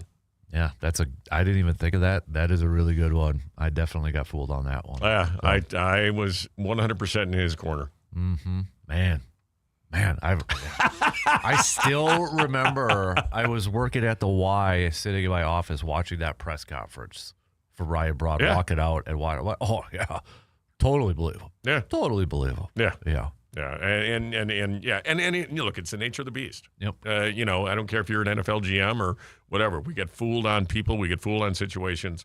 It just happens. By the way, not a fan of this day. No, you don't like pranks? I used to. I'm just too old for. Look, I am to get off of my lawn on this. Here's what I say, and I'm not whining because life is really good, but there are days when life can be really hard. Mm-hmm. Why make it harder? Yeah. And when you have to wander through pranks and landmines just to get through the damn day. Hey, so it could be worse. NFL free agency could start today. So it could be worse. Right? Yeah. Then you got it'd be worse for the Adam Schefters and that the would be horrible out there. That would be horrible. It really would. That would be horrible. All right, thanks, man. Appreciate it. Good stuff. Hey, get better. Morning. Yeah. I think I just need my tonsils ripped out. I talk too much. You know what? I stayed at a Holiday Inn last night. I could do it. I'm not a doctor, but I stayed at a Holiday Inn last night. I didn't, but I don't think you want your tonsils ripped out. I'm tired of having a sore throat every month. I understand, but I don't think that having someone rip them out. No, I don't think that's the answer, sir. Maybe I should just stop yelling all the time. So get better. All right, thank you. All right, quick break. We'll be back with plenty more coming up after these few words.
Road trip season is right around the corner. Are you and your vehicle ready to go the distance? Before you hit the highway, make sure your vehicle is in top shape with the help from AJM Automotive. From oil changes and tire checks to brakes and engine work, their experienced team will make sure that you are ready for wherever the road takes you. And now with 2 convenient locations in Eau Claire, getting your vehicle serviced has never been easier. Plan a trip. AJM Automotive will handle the rest. Visit ajmautomotiveservices.com to schedule your appointment today.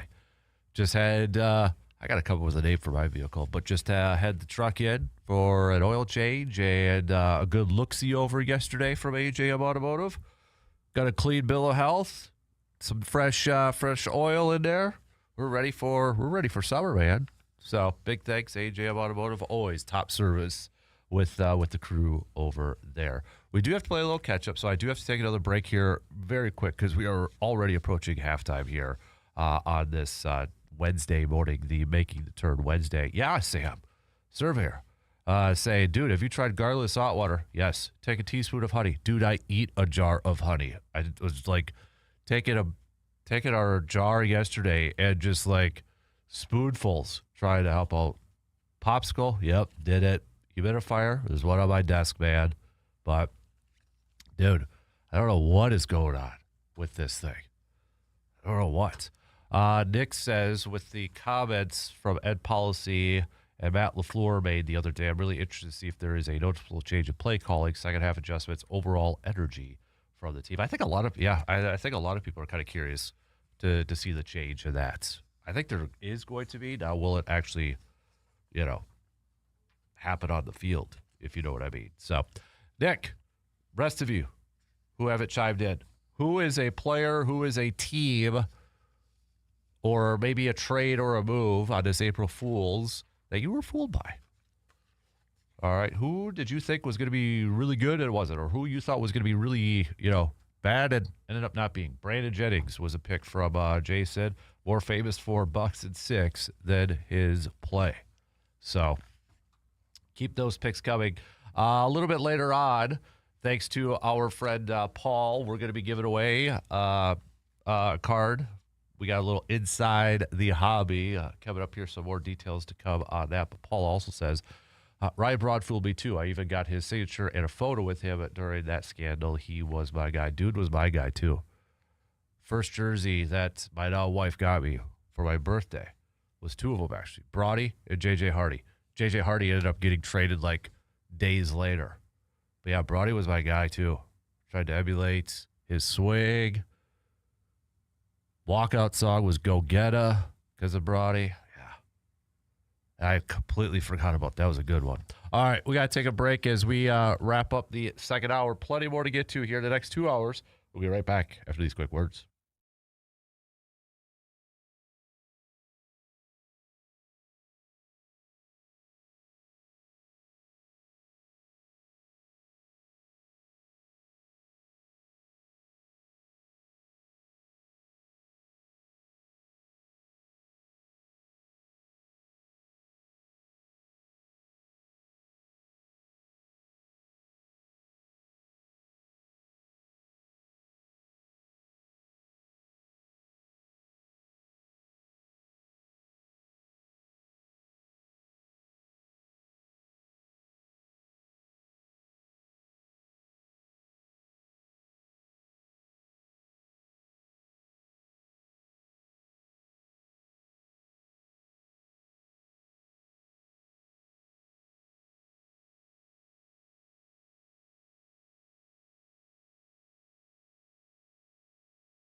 Looking for the perfect place to kick back this spring and summer? Well, then you need to head on over to the VFW Post 305, Eau Claire's go-to spot to relax, grab a beverage, and enjoy the moments.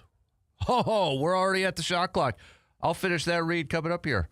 That's what I get for not paying attention to the top. That scared me. All right, 2 in. We got 2 more to go.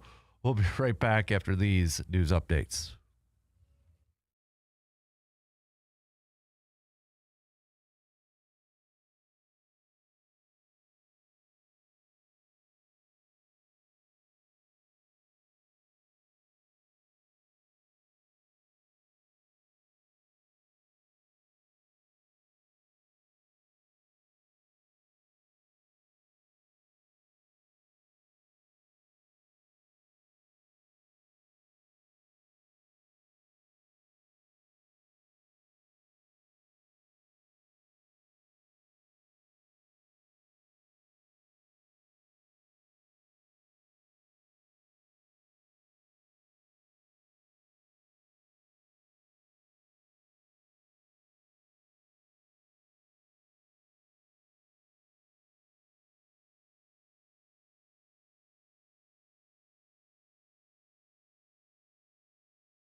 Halftime is over with. We are into the third quarter, the third hour this morning. Thanks for hanging out with us and making us a part of your start, whether you are listening on the radio dials, 105.1 FM, 790 AM, online, streaming it up at sportstalk1051.com. You've got your smart devices Check out the video stream over at Man Cave TV. We got the crew, the Section 105 crew, chatting it up in the chat room there.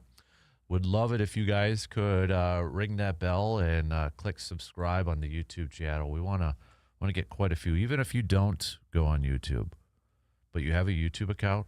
If you could go out there and just click that subscribe button, that'd be awesome. I'd really appreciate it. So, all right, we've got since today is Wednesday, a couple things coming down the docket yet. We got our Hy-Vee game changers. So what was a play, what was a moment, or what was a game or player that kind of changed the outcome of a game within the past week or so. Also, it is a Mike's Star Market, Am I Wrong Wednesday. So give me your sports opinion, give me your sports take, where you would say, am I wrong? Am I wrong for saying this? Am I wrong for thinking this? And since today is April 1st, happy April Fool's Day, everybody. We are collecting a list of either players, draft picks, trades, teams where you were fooled. Whether it was you were fooled because you thought they were going to be awesome, or you thought and they ended up not being, or you thought they were going to be awful, and, well, they weren't. So kind of the opposite end of the spectrum, multiple different ways. So continue to send your picks.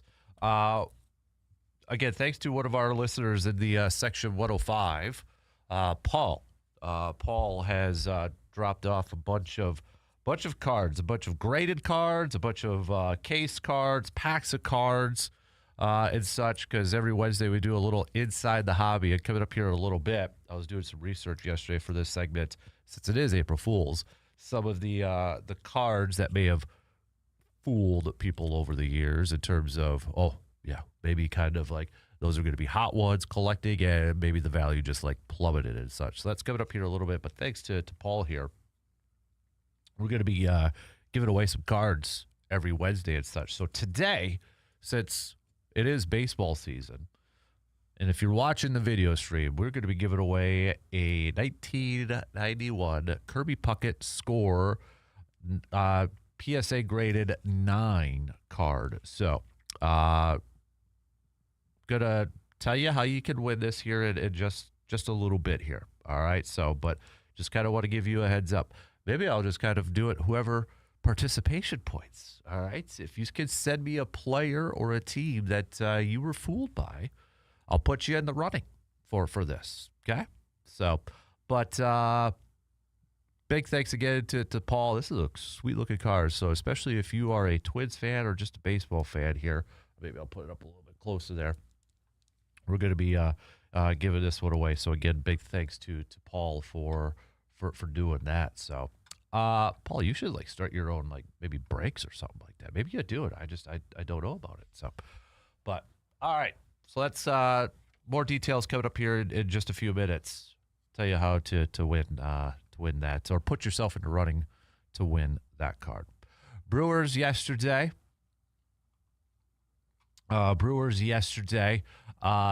picking up a win against the Tampa Bay Rays to even up this series at 1 apiece. So we got the rubber match today, 12:40 first pitch. Get Jacob Mizorowski for his second start of the season. But yesterday's game started off a little bit slow offensively, but they were able to kick it into gear and help out Brandon Woodruff and get Brandon Woodruff his first win of the season in his first start for this season.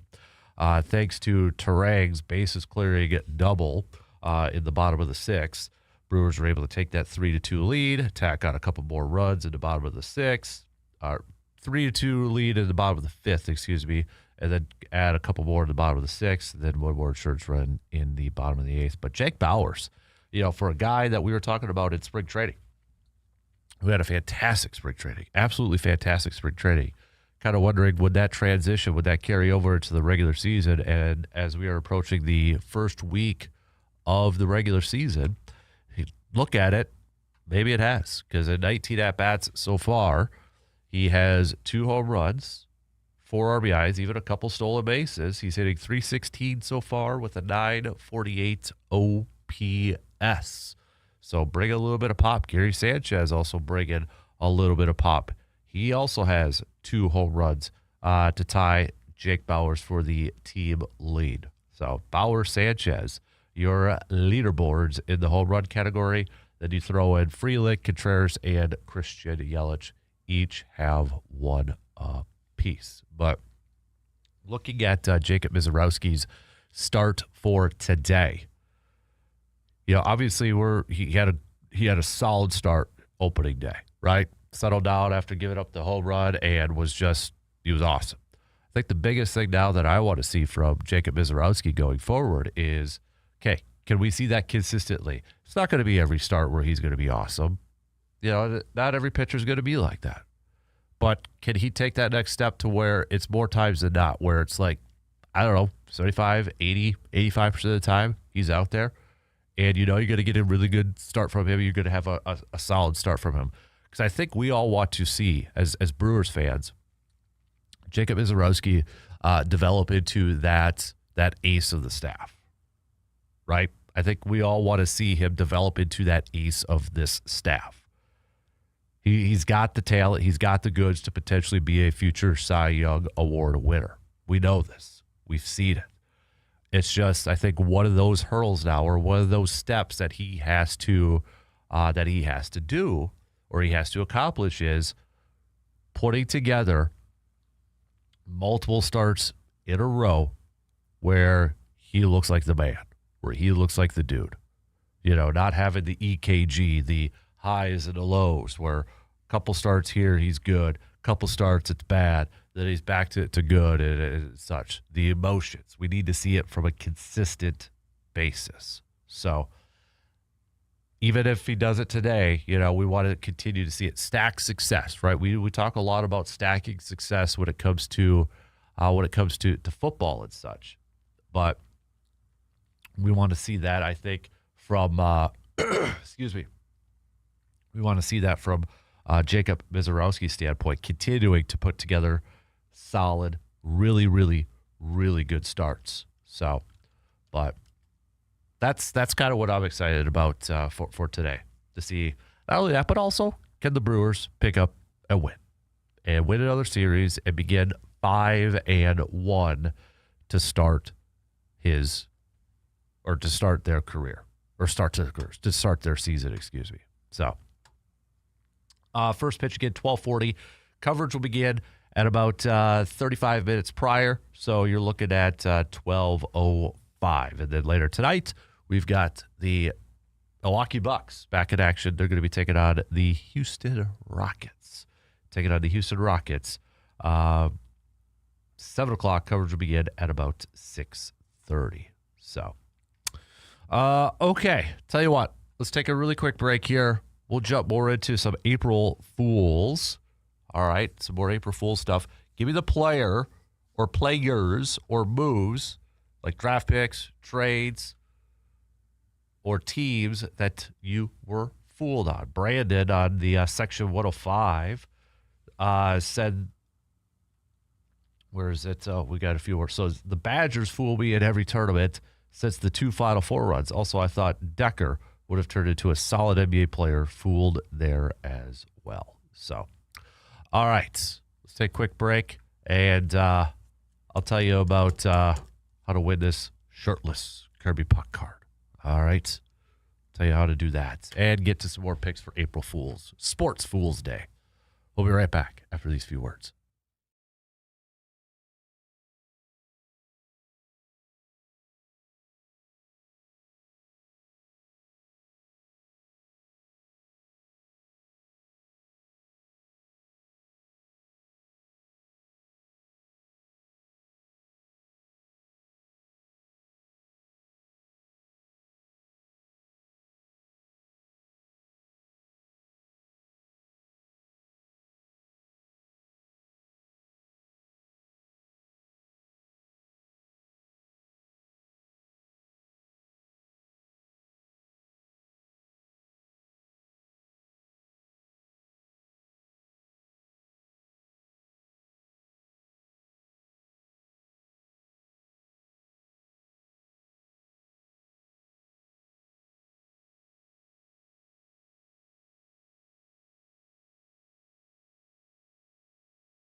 Looking for that perfect place to kick back this spring and summer? Well, then you need to head on over to the VFW Post 305, Eau Claire's go-to spot to relax, grab a beverage, and enjoy the moment. Inside, it's a great place to meet up with friends, but when the weather warms up, it's all about the patio. With one of the best river views in town, there's no better place to soak up the sunshine, unwind after work, and spend a weekend afternoon. Cold drinks, great people, and a view that you cannot beat. That's the VFW Post 305 in Eau Claire, your spot to hang out this season. All right, so if you want to win, we're going to make it easy just to kind of get into a rhythm here. We're going to have some tougher stuff to win some of these other sweet cards that Paul has donated and such, but make it a little easy to kick off this contest here. So we're going to have it open until, let's do it for the next hour or so. So we'll give it away to the 9 o'clock hour. But if you're just joining in, so one of our listeners in the Section 105 video chats on Man Cave TV, all right, kind enough, Paul, to donate a bunch of cards that we're going to be giving away every Wednesday. All right. So for this one, it is a Kirby Puckett graded PSA 9 card, shirtless card, 1991, from Score. You want to win this? Here's what you got to do. And even if you're not a twin, it is a Twins-related question. All right. Give me. We know who probably, you probably know who the top all-time leader in Twins history is for home runs. Who's second? All right. Who is second? So I'll tell you first, it's Harmon Killebrew is number 1. But there's a little bit of a gap between him and number 2. So who is second all-time in Twins history for career home runs in Twins history, okay? Text me at 715-830-1912 on that Shoe Doctors bullpen line, or you could go on the Section 105 chat and let me know your answers, okay? If you want to win this, you got a shot, all right? Looking at it right here. Everybody's got a shot. Who is second all-time in Twins history for home runs? Harmon Killebrew's number 1, but who's number 2? Those, okay? John says, when the Bucks traded for Dame, I thought we were going to see at least 2 more championships in Milwaukee. Dame has been a very popular pick so far. About April Fools, or sports fools, where we were fooled and such.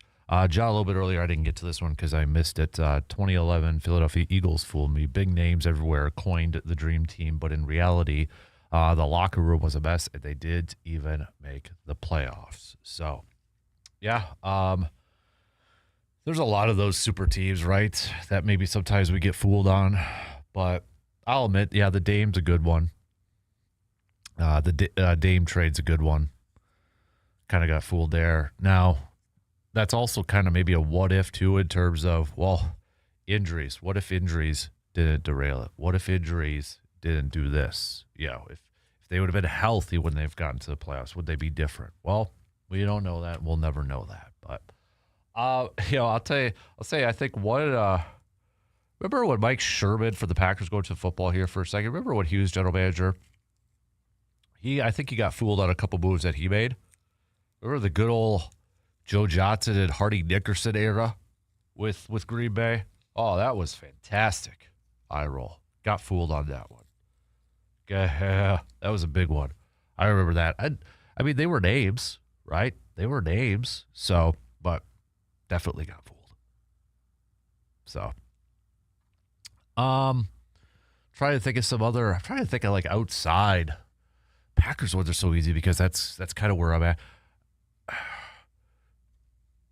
We can look back at it now, but look at some of the pitchers in Brewers history. Jeff Suppan. Sorry, Clay, had to bring him up again. I know Clay brought him up for grind my gears. It still grinds your gears about Jeff Suppan, but at least Mark Ananasio was maybe fooled about Jeff Suppan. Matt Garza, Kyle Loesch was okay for like a minute when he was with the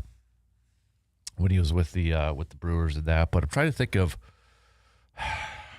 was there Is there somebody else that the Brewers brought on besides pitcher that we were kind of fooled about? You know, Matt Gamble, I almost kind of chalked that one up to injuries more so than anything.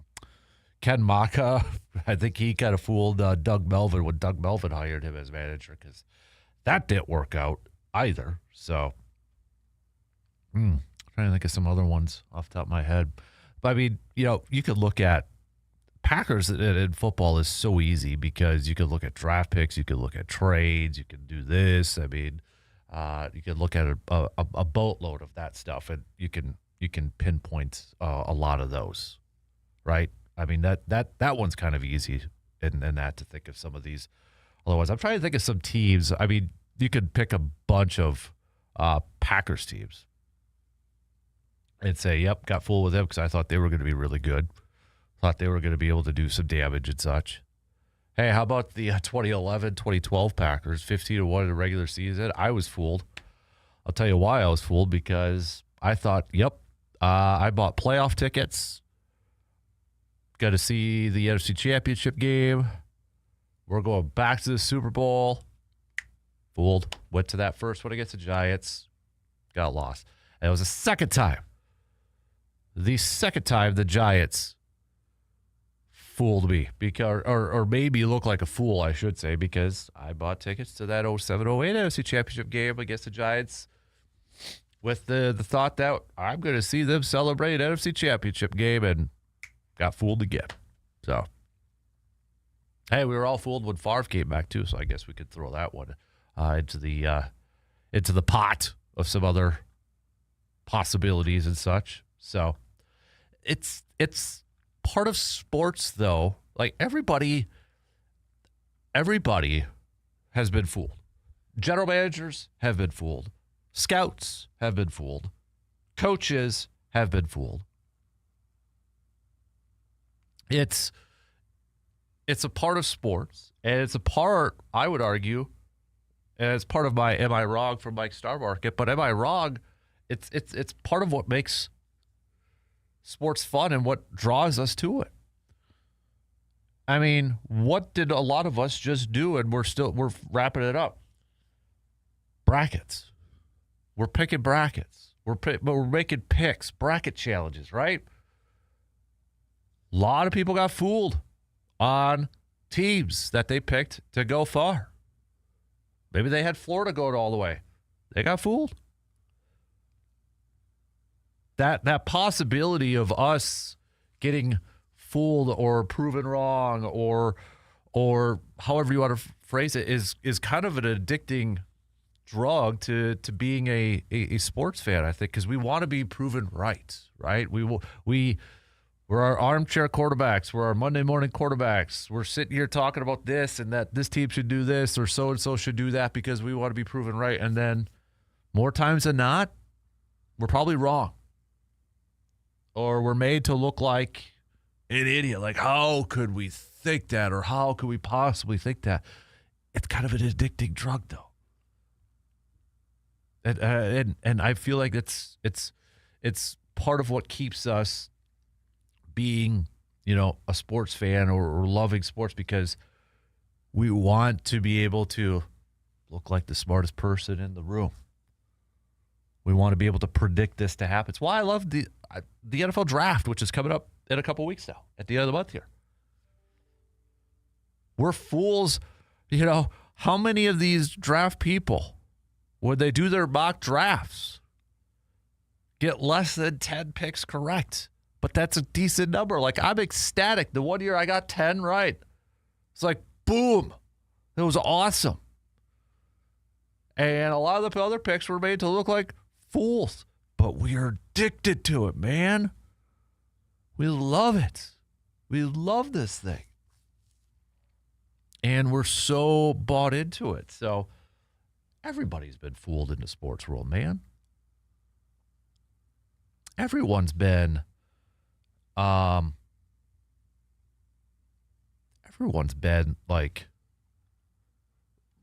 thought that this was going to happen or thought that this player was going to be great or thought that this was going to work out, and it hasn't. But we keep coming back to it because we love it. It's one of the things that makes sports awesome. You know what I mean? So,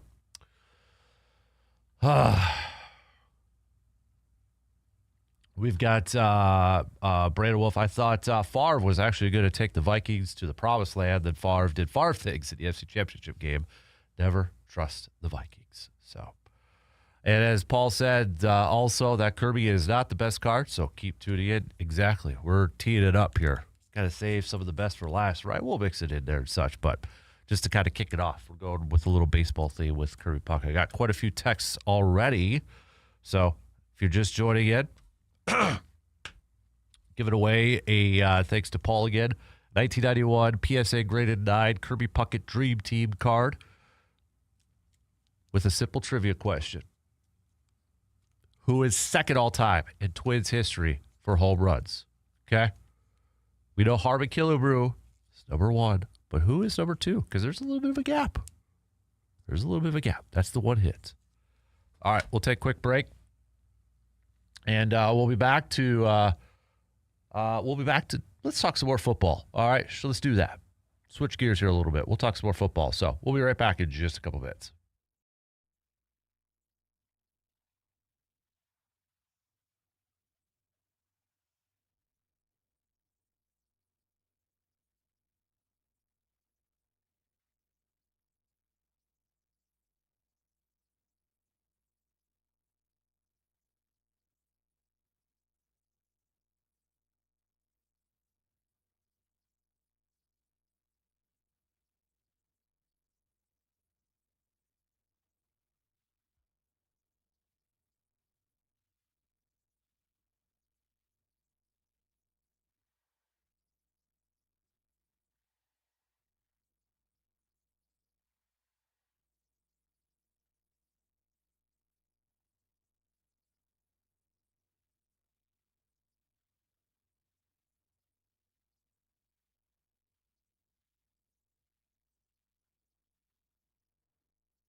Spring is here, and it's the perfect time for a fresh start and a new ride. Whether you are planning road trips or tackling weekend projects, or you're just ready for something new, now is the time to upgrade. At Toyson Ford, you'll find a great selection of trucks, SUVs, and cars built to fit your lifestyle and your budget. Plus, their team is here to make your car buying experience easy and stress-free.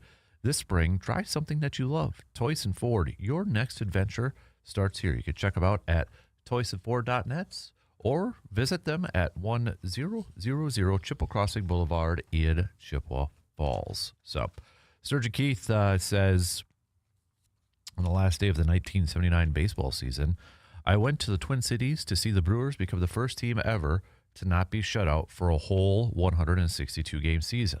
With one out in the ninth, they hadn't scored. Then Ray Fosse hit a triple that hit about a foot from the top of the wall.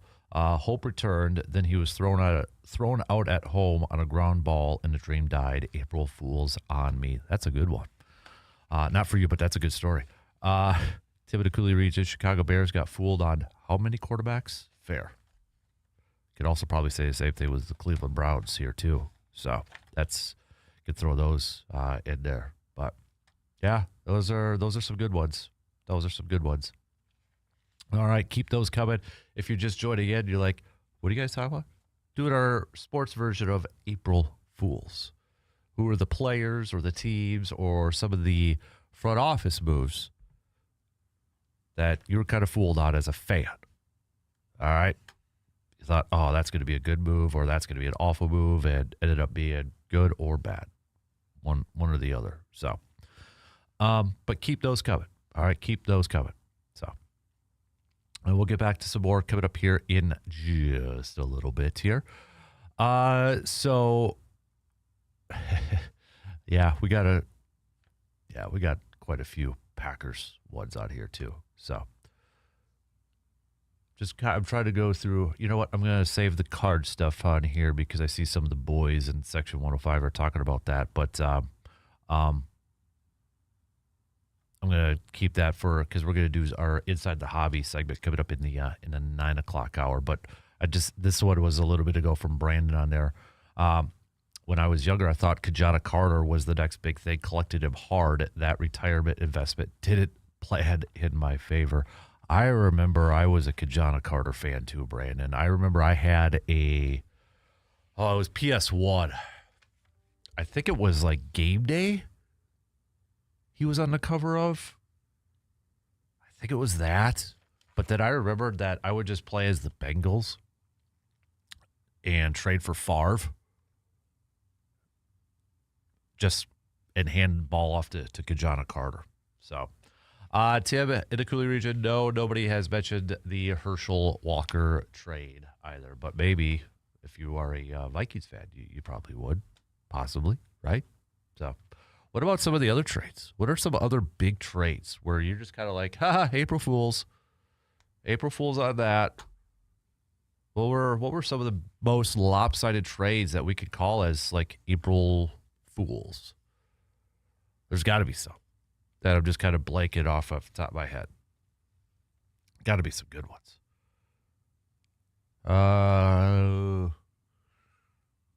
Yeah. Ricky Williams, Saints, would you call that as April Fools? I mean, the Saints just gave up a boatload of picks and such for him, so maybe something like that. Like, what are some of the other big... Robert Griffin III?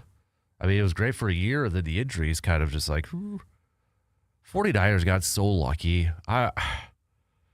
Think about that. The 49ers, for as much as they traded up to draft Trey Lance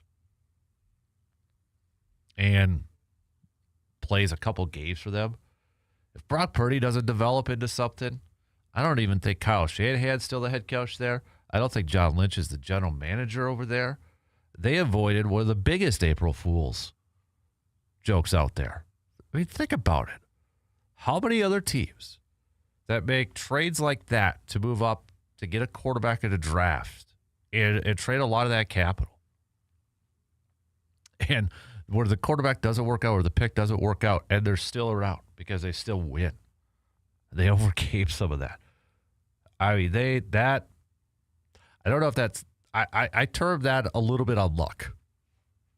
I don't know if that's all skill.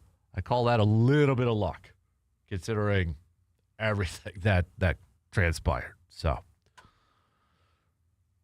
hey, we could even do like if you want to do a little outdoors version with hunting and fishing and such. So, John says the Bears trading up for Trubisky. That was a weird one too, right? I think that was more so they thought somebody else was going to trade up to get Trubisky, but yeah, they might have gotten fooled in that aspect. There's so many other. You hear some of the stuff. That's one of the things when it comes like to the NFL draft, and you hear some of the stories like years later or after where it's almost like playing a game of chicken where you're trying to fool the team, thinking that, oh, yep, we're going to trade up for this guy. Then you force them to do that and give up some picks and such. I mean, it's a lot of lying and a lot of tall tales being told in some of that. There's no question about it. Hey, Ron Wolf got April fooled by hiring Ray Rhodes. That didn't work. That worked for a year. All roads lead to championships. Maybe could have had Andy Reid. Well, how different would the Packers have looked if, let's say, they hired Andy Reid to replace Mike Holmgren instead of Ray Rhodes? Now, it's easy for us to look back and look at the success that Andy Reid is still having and has had. It doesn't necessarily mean it would be the same exact thing, that it would play out the same way. But one has to wonder, seeing how Andy Reid has developed into a coach, as a head coach, it is a big what if for me in Packers history when you look at it in terms of, Favre and Andy Reid still working together and such. But it's one thing that I know I'm not the only Packers fan that thinks that. And, speaking of fools and such, why not Super Bowl 32? You talk about an upset, I thought we were going to go back-to-back. And nope. Not going to happen. So, there's a lot of good ones out there. A lot of good ones. Keep those coming. So, all right. We're going to take our final break here, and then we'll continue our Packers draft countdown. Taking a look at different potential prospects for day 2 that the Packers could draft. Now that we are in April and the draft is just a few short weeks away, obviously no first-round pick, but day 2 is my favorite. So we'll take a look at some potential options out there for Green Bay. Some guys, some players that could be available for when they make their round 2 and 3 picks. Quick break, and we'll be right back after these few words.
Baseball is back, and that means one thing. It's brat season, baby. Swing on into Mike's Star Market and stock up for game day the right way. From a fresh and wide variety of flavorful brats to all they've got from everything, or they've got everything you need to fire up the grill and feed the whole crew. Whether you are tailgating or you're backyard grilling or you're just catching up or catching the game at home, nothing says baseball like brats on the grill. Make every pitch, every inning, and every bite count. That's Mike's Star Market in Eau Claire, your home for brats season. All right, we got about 10 minutes left to the top of the hour. So coming up next hour, we'll get into our Inside the Hobby segment, where we're also going to be giving away this 1991. If you're watching the video stream, I'll hold it up here. 1991 score Kirby Puckett's Dream Team card, PSA graded number 9. Throw a little trivia question if you want a chance to win this thing. All right, if you want a shot to win this, got to text me. Who is, this is a little trivia question, all right? Who is second in Twins history for career home runs? Number 1 is Harmon Killebrew. Who is number 2? All right. Hit me up with a text, 715-830-1912 with your answer. And if you get it right, we'll throw you in the running and we'll randomly draw a winner for that. I want to finish up this hour getting back to our countdown now that we are in April and we are just a few weeks away from the NFL draft. We know Green Bay does not have a first-round pick.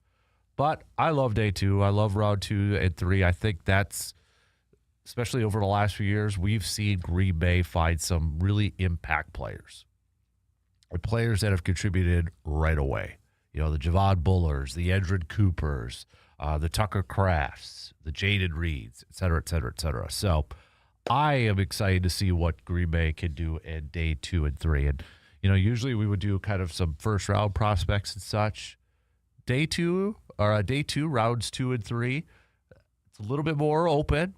You know, maybe not a for sure, like, okay, that's definitely a first-round, pick sort of thing. So, these guys could go anywhere, maybe creeping into the back end of the first round or maybe even fall into the 4th round. It's a little bit of a wider range here. So, but I want to take a look at a couple of players here that potentially could be there for Green Bay. And maybe these are some of the names, too. If you've been kind of looking at mock drafts now, getting closer to it, these have been guys that have been mocked to Green Bay from various, analysts and such out there. One guy that has been mocked, I've seen a couple times to Green Bay, is a corner, which we know Green Bay's probably going to get a cornerback in this draft, and that's Keith Abney from Arizona State.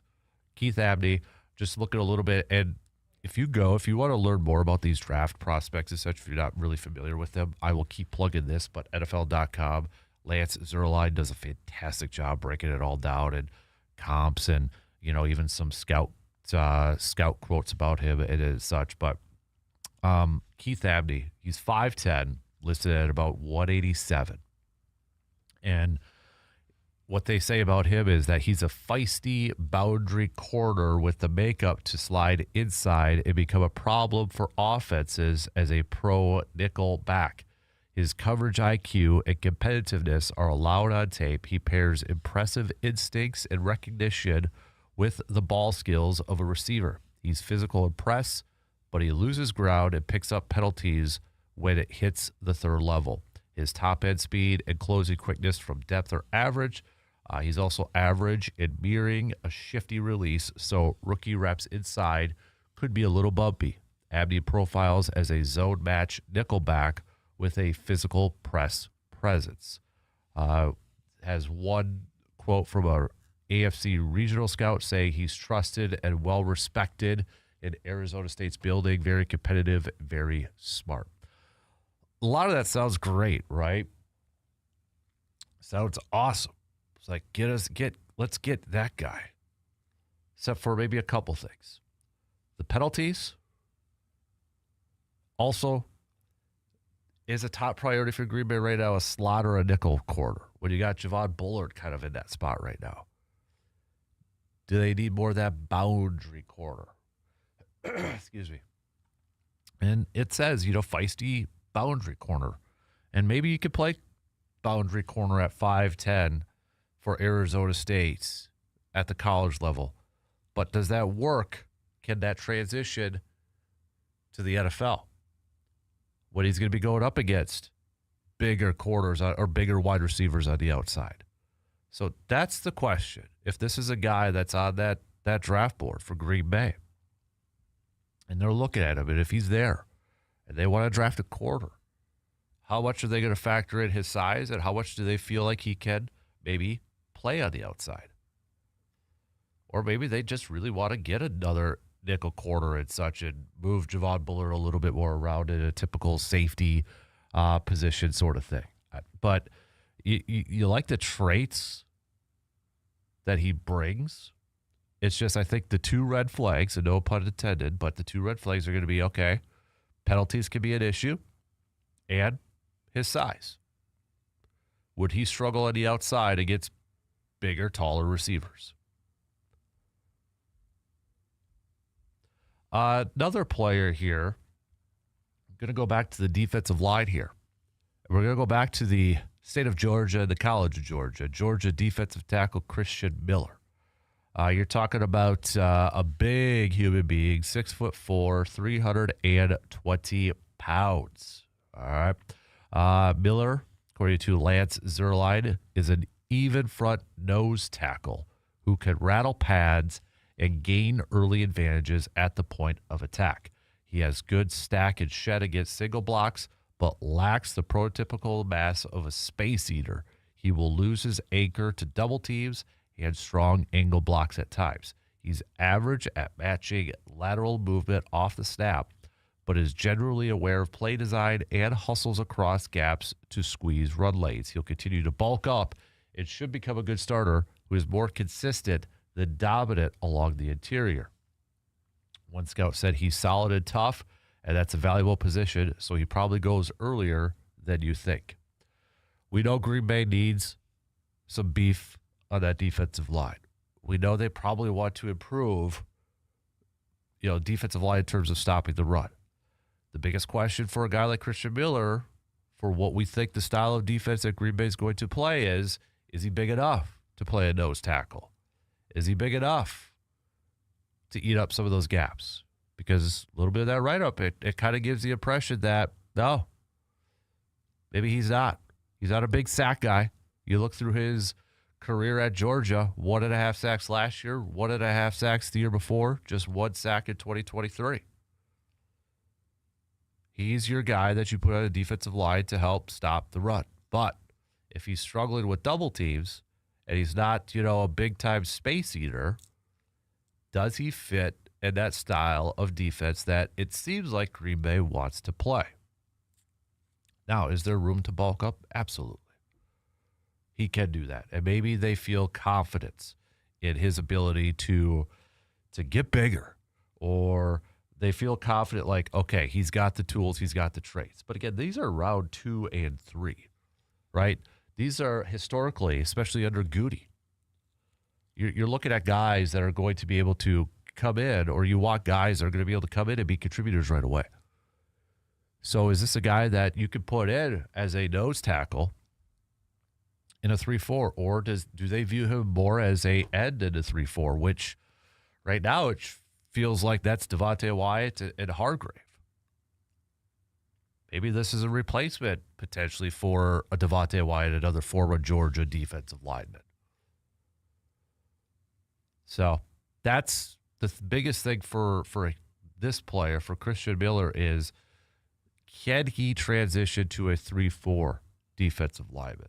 And I get it. It's, it's not going to be straight up 3-4. We're going to see, I think, versatility and elements of both defenses. But if we're straight up just looking at, 3-4 possibilities, maybe not the best fit.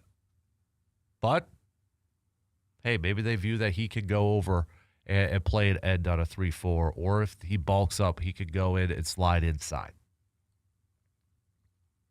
But those are just a couple names that maybe have kind of been mentioned as possible draft picks, round 2, round 3 for the Packers. We'll continue this countdown and continue to highlight a couple more players leading up to the draft. So, all right, Shot clock is going to cut me off here in less than a minute. So coming up next hour, we'll do a little inside the hobby. All right. It is April Fool's. So what are some of the, for all of you card collectors out there, or maybe when you were younger, what were some of the cards that maybe we all kind of got fooled on and such?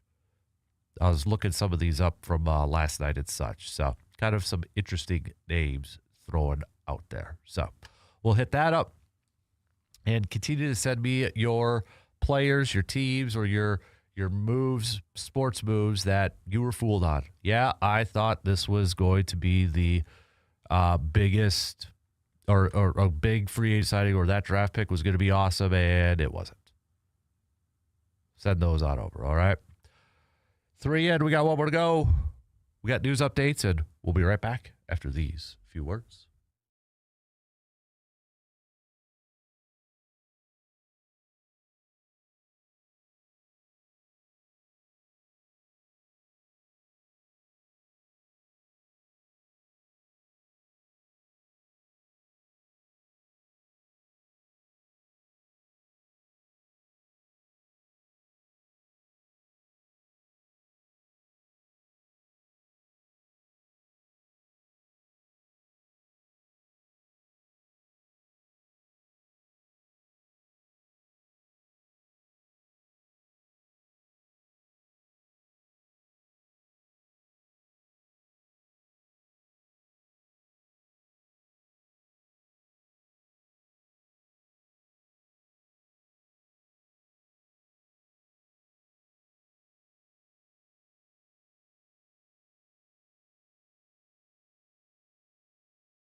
All right, the final hour, kick it off right now on this April Fools. Happy April Fools, everybody, to those of you who celebrate this holiday. Coming up here a little bit, we'll get back to some more baseball talk. Brewers, about 3.5 hours from now, a little over 3.5 hours from now. First pitch about 12:40 today. The Miz Kid getting his second start of the season. So you can tune in on the radio dials, 105.1 FM, 790 AM. To listen to that game before a little getaway. Then the Brewers will hit the road and continue their American League tour where they take on the Kansas City Royals on Friday. So also, final call for your answers. And again, a big thanks to Paul because on Wednesdays we're going to be giving away some sweet cards here. So Twins fans, you'll like this. We've got a Twins fan sitting across from me here. A 1991 score Kirby Puckett, PSA graded 9. What? If you want to take a look at it. What? So we are, excuse me, one more hour voice. Come on. Text me your answers to this trivia question. We know who the all-time leader is in Twins history for home runs. Harmon Killebrew. Who is second? There is a little bit of a gap between the two. Not a surprise. Final call that we're going to give away this card. A few of you have texted in the correct answer. A few of you have texted the incorrect answer. But text it on in, and whoever is correct in that pool will get you that card. So again, big thanks to Paul for donating that. Do you have an idea who it is? I have an idea. Of course, I'm not going to say because give it away right now. Right. But I have a couple possibilities. Right. Well, I'll ask you who you think it is before we announce who the winner is. Okay. So every Wednesday we do a little inside the hobby and such. And since it is April Fools and kind of our theme for today has been who have you been fooled by in the sports world, whether it was a player you thought was going to be really good or really bad and ended up being the opposite, or a trade or a draft pick that you were pumped about, or a team that you were really excited about and maybe did do that great and such. I was doing some research last night on some, since we got cards and such, and this was from Sports Illustrated a few months ago. 5 superstar rookie cards that have lost the most value since 2020. Ooh, Yeah. Interesting one from the Boom. Yeah. Okay. So, number 1, remember some guy named Zion Williamson? I was going to say, I'll bet it's Zion or that one other guy that was like blowing up in preseason. Yeah. Okay, yeah. So this was a 2019 Zion Williamson Prism Base rookie card, PSA 10. Then during the peak was $700 or more. Now, cool $30 to $50. So for all of you who maybe spent money on that. Sorry. Mac Jones, remember that guy? Hey, maybe he makes a comeback if he gets a starting spot somewhere. I wouldn't give up on that just yet. Yeah, Mac Jones 2021 Prism Rookie Silver went for $600 plus after a strong rookie season. Now, a cool $40 to $70. So still not bad for a backup, I guess, at this point. Could be still. worse. Yeah. Ja Morant. Oh, boy. 2019 Optic Hollow Rookie. Then you're looking at $800 to $1,000. Now, $75 to $150. $150. I was like, that really fell. This one kind of surprised me. The next one, Justin Herbert, 2020 Prism Base rookie was $600 plus at peak. Now you're looking between $35 to $60. So, okay, so is that more the market was oversold at that? Could or be. not oversold, overvalued at that point? Could be. It says here, still a great quarterback, but not winning games, and the hobby is impatient. Investors are reallocating to proven winners or flashier rookies. A great example that on-field stats don't always equate to off-field card market value. So Odd. Fernando, But I'll trust that they know what they're talking about, obviously. Yeah. Fernando Tatis Jr., 2019 Topps Chrome rookie, then was about $250 to $300. Now about $30. Suspensions and a position switch have taken the shine off this once elite profile. The bat still plays, but the hype doesn't. Time heals all wounds, though, so continued play at high levels and a championship run could help his card value. So, those are some of them, and this was another piece, too, that I looked. How about Baseball's 10 best error cards, since it's April Fool's. The 1990 Topps Frank Thomas rookie with no name on the bottom. The Billy Ripken card that I cannot say what's on the bottom of the bat, but we all kind of know. Yes, classic. Yep. A 1989 score, Paul Gibson. The Paul Gibson card features an unfortunate image that made its way into the set. Doesn't have any offensive language, but just let's take a look at the player in the background and then kind of imagine what baseball players were probably adjusting. Yeah.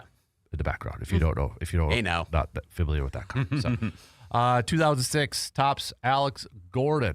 The major error with this one is that it's not supposed to exist at all. A new ruling made it so manufacturers could only make cards of players that were on a team's 25-man roster or have played in an MLB game the previous season.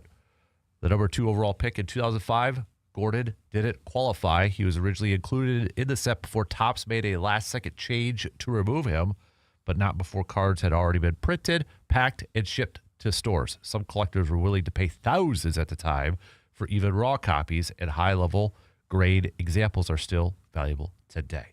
So, interesting. Interesting, yeah. 87 Donruss. Oh, I'm sorry. No, keep going. No. 87 Donruss opening day Barry Bonds. Sometimes manufacturers spell names wrong or feature odd things in the background. Other times the picture is just completely wrong, and this is the case with Barry Bonds because it is not Barry Bonds. So it's actually Johnny Ray. So oh boy, yeah. So those are just some of the error cards. Yeah, there's fooled on April Fools. So, but I remember Jeremy Lin Sanity. Oh gosh, yes. And his cards were on eBay, just going crazy nuts. Everything to do with being a Nick. Yep. Everything. If he's a Hornet, old Hornets, new Hornet, nowhere close. Or just about any team short of the Lakers. Right. So, those are just a few examples. I am trying to figure out who was that. Again, I think it was a Laker who was blowing up preseason basketball about 5 years ago, and that rookie card was exploding. And this was right at the peak of the latest card collecting boom, where we were all talking about from like around 2021 or so. I cannot figure out who that is, but I remember that was a thing for a little while. Like, oh my gosh, this card's so valuable. And then, like at the time, you're like, come on, it's preseason. Hold up. And I think it panned out. But I can't remember who it was. Paul, do you know who it might have been?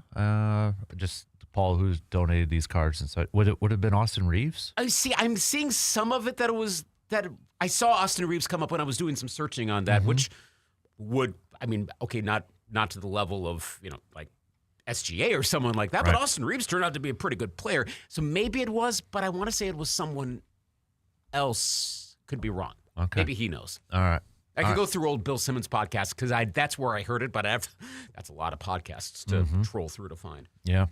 Well, I got to ask because we getting a little bit more info on the City Connect, and you asked me my thoughts on the Brewers jerseys. Now we got like a hat leaked. I don't know if you saw that. It's such the W. Yeah. Yep. It's like would you call it a royal blue? Kind of, yeah. From what I can tell, see, it's tricky.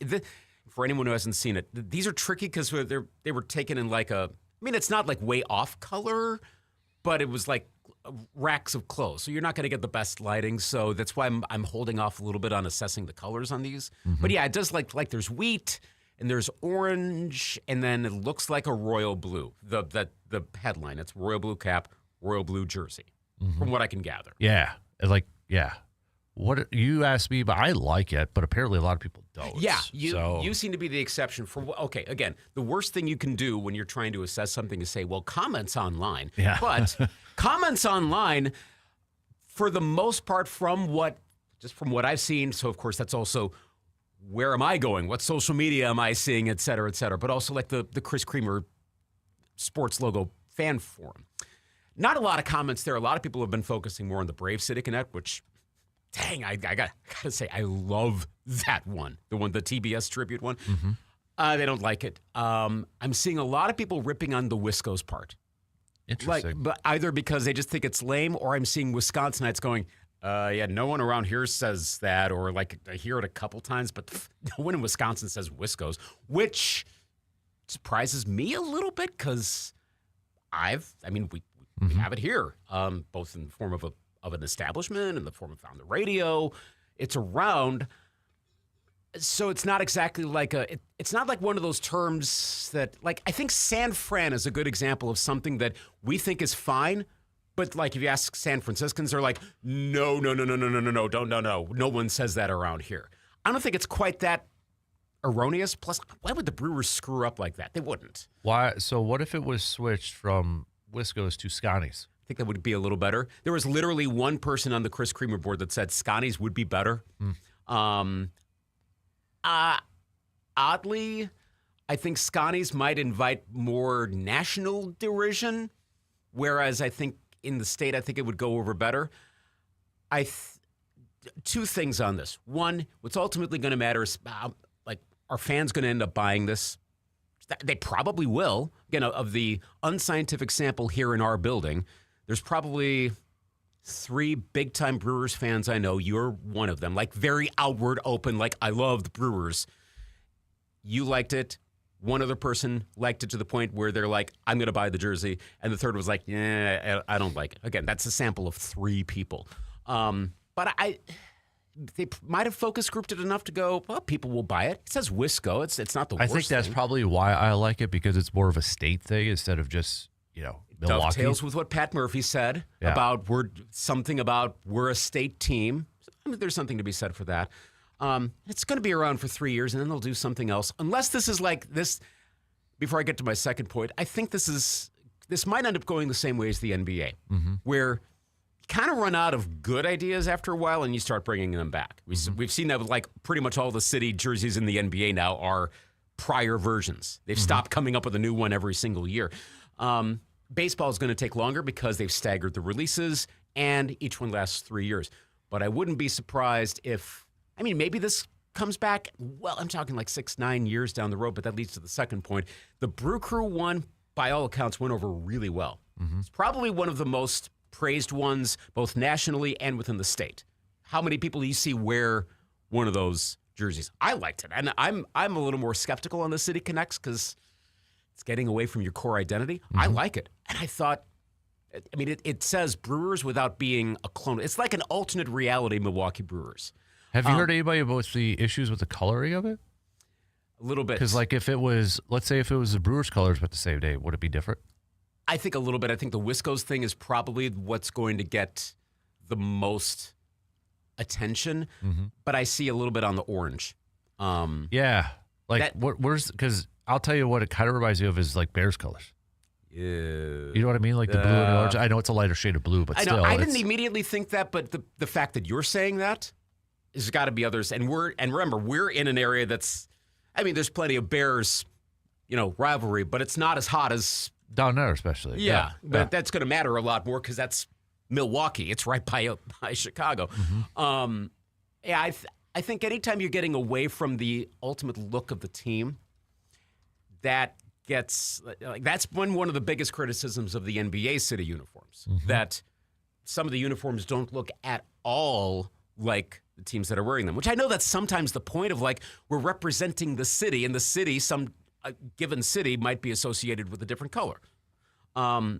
Milwaukee has the advantage of having that unofficial city flag that has, like, the Brewers colors already in it, so it works.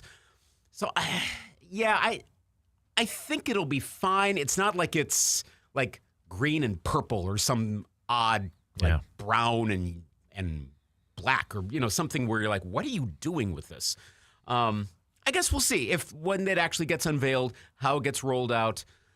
But I don't think you can top the other ones. I think anything would have been secondary to what they wore the last 3 years. Right. I think that's a big part of the reason why they're now wearing powder blue on the road. Because they knew that it's a popular color, but they weren't gonna take Brew Crew and make that an official jersey. They could have, but then they would have, the 4+1 rule. But we've talked about that before. All right. So we'll see. But so far, it doesn't. Let's assess later on when it's on the field. That's one of the biggest tests. Like I know, like the Blue Jays ones. They looked really cool when you saw them up close, and then on the field, you're like, this is a big blob of black. It doesn't look good when you're actually playing the game. Right. All right, we got plenty more coming your way, and then we'll get to the winner for the Kirby Puckett card here, too. So we'll tell you who that is. We'll tell you the answer, then who wins, coming up after these few words.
All right, so let's hand this card out, shall we? With Kirby Puckett. Big again, huge thanks to Paul for doing this for every Wednesday. But 1991 score Kirby Puckett, PSA graded 9 card here. The trivia question was, we know who's all-time leader in Twins history for home runs. That's Harmon Killebrew. Who's number 2? Who was your guess? Because you are a Twins fan. A Twins fan. Yep. Long time. I'm squarely in the, what, would this be the 96% of Twins fans that are not optimistic for this year. I'm probably wrong in this, and I'm sure I've seen it before and I've forgotten. I'll say Kent Hrbek. You are right. Yes. Nice. Kent Hrbek. So Harmon had 559. Kent is second with 293. Herbie. Yep. So Bob Allison's third at 256, and then Justin Bordeaux 221. So that's your top four. And then Tony Oliva is at 220. See, if Jim Tomei had been a Twin longer, he would be way up there. Mm-hmm. And the funny thing is, Tomei came to mind really fast. I'm like, yeah, hang on, Luke. You know he was at the end of his career. Just he had a memorable home run moment as a Twin. Yep, Hrbek was quite the home run hitter, and he a long-time Twin. So, okay, cool. So, any idea where Kirby Puckett is? Just give me a number, like, on the list. Not home run numbers. He wasn't much of a home run hitter, but he had his fair share. He wasn't like a for average guy either. I'm going to say ninth. Close, seventh. Okay. So, seventh at 207. 8 Twins players have 200 or more. Gary Gaetti, number 8. Yes. And then Torrey Hunter is at 6. Okay. So, I put all of you who got it correct, put you in a random thing like we do, the randomizer, I call it. And it looks like a Brandon from Nauber. You are the winner. So, Brandon, hit me up with a text back with where we can send this to, or if you want to pick it up at the station. Very cool. Yeah. And from the year that it ended in the World Series title. Yep. So that's a good one. Yep, exactly. Nice. So, since we were talking a little bit jerseys with the Brewers and such, I did see some rumblings and maybe some connections and conspiracy theories, if you will, because the Packers are supposed to have a rivalry jersey this year. Yes. And, dun, dun, dun.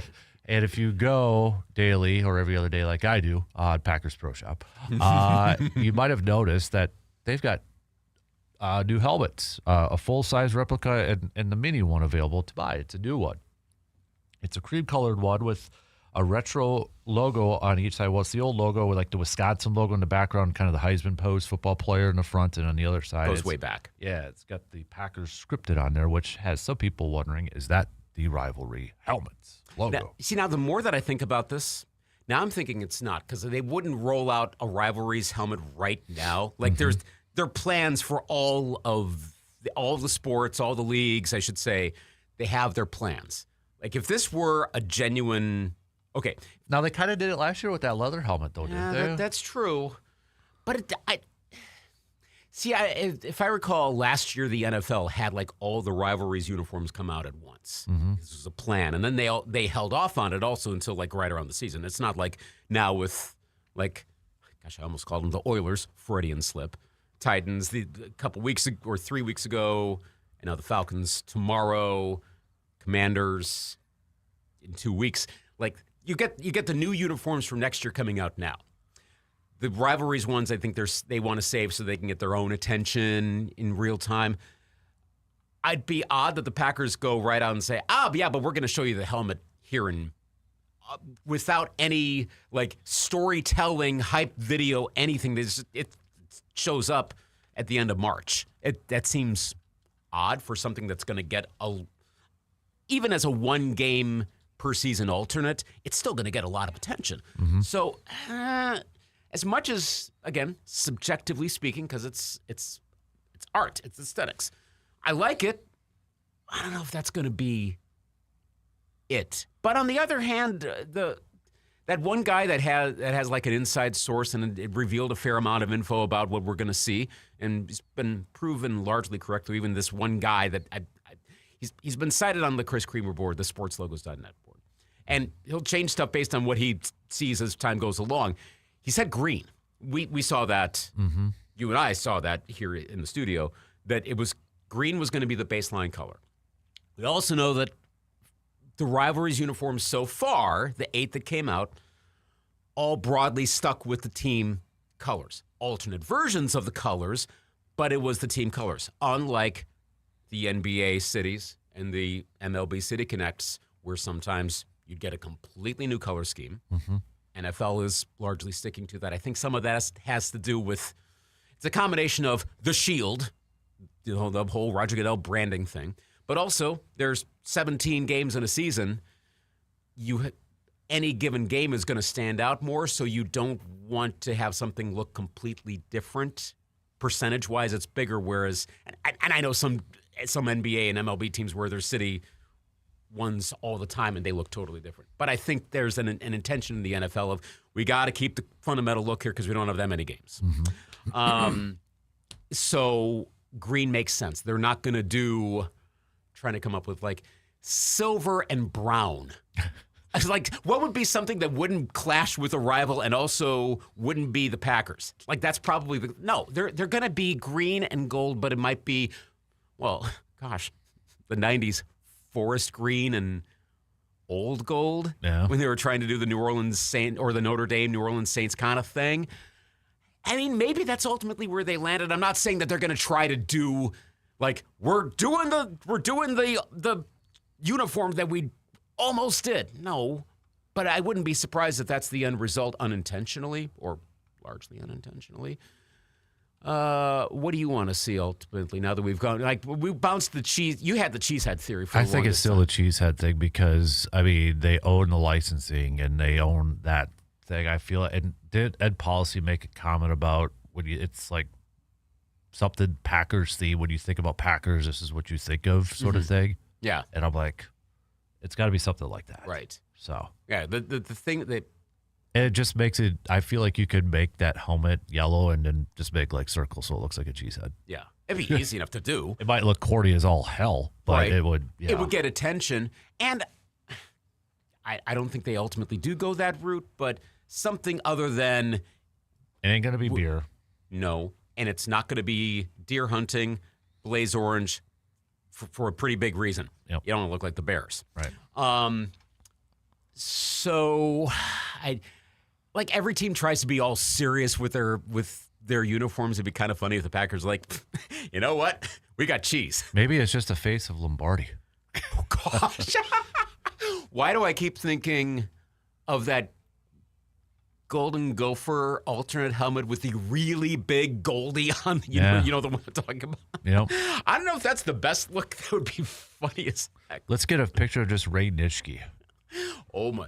On the front. Yes. Yeah. With like the snarl. Yep. And everyone. Oh, boy. Exactly. I trust they're going to end up doing the right thing for, again, it's a one-off. And it's a one-off they're going to wear for a few years, but it's one time. They're not going to wear it for like 5 times. They're not going to wear it as much as their winter warning uniforms. Yep. Yeah. All right. We got to take a quick break. Oh, it's okay. April Fools. I know. Okay. Have you been fooled today? I just did for a hot second. Okay. So, yep. Since we were just talking about that, the Browns literally I guess it was 52 minutes ago, but I don't follow the Browns. Somebody retweeted it. A new era introducing Origins with their helmet.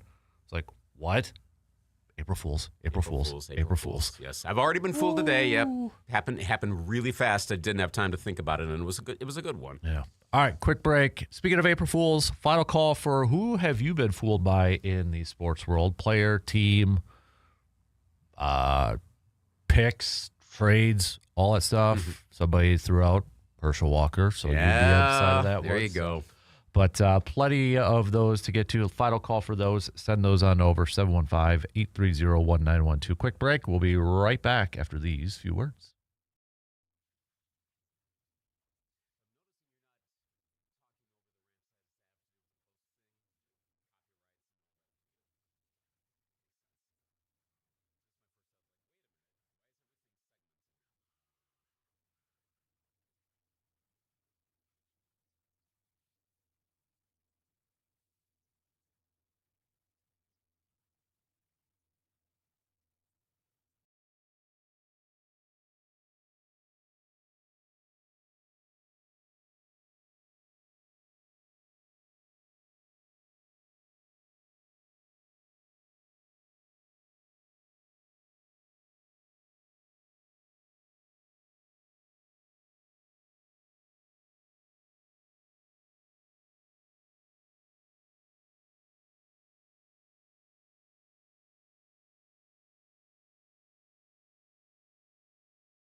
with it being April Fools, who have you been fooled by and such? Team-wise, players, all that stuff. Maybe if you're a Twins fan like Luke, you've been fooled a lot. Vikings fan like Luke, you've been fooled a lot. Oh, yeah.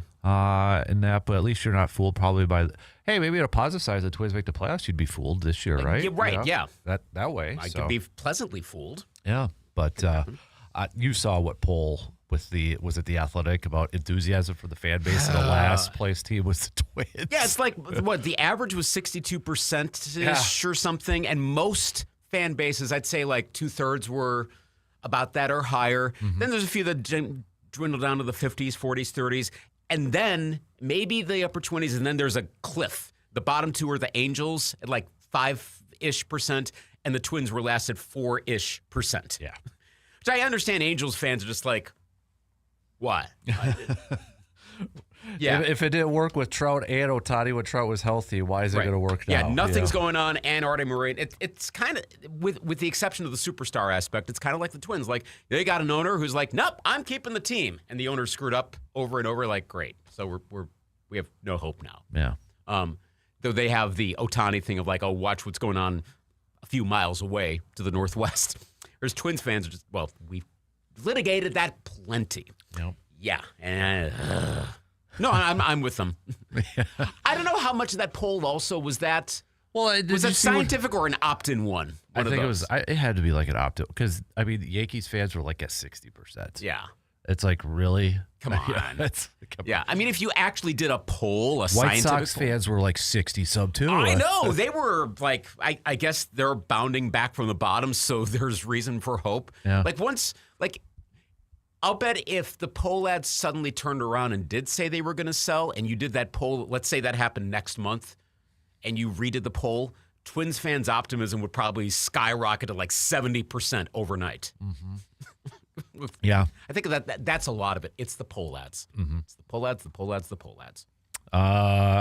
Early impressions as we are about a week in on your, kind of going where you thought things were going. Your manager's already been ejected arguing against robots. And, we already had a rage ABS challenge. Yeah. Okay. It's early, so we're going to get weird stuff. I guess the Twins actually have a pretty decent success rate so far. Mm-hmm. Fair enough. That's not going to get the headlines, but that's true. They're not going to go, like, I had this feeling they were going to somehow end up challenging the 88 Orioles for like worst losing streak to start a season. No, that's not going to happen. They might end up 1-30 at a certain point. Not going to go 0-30.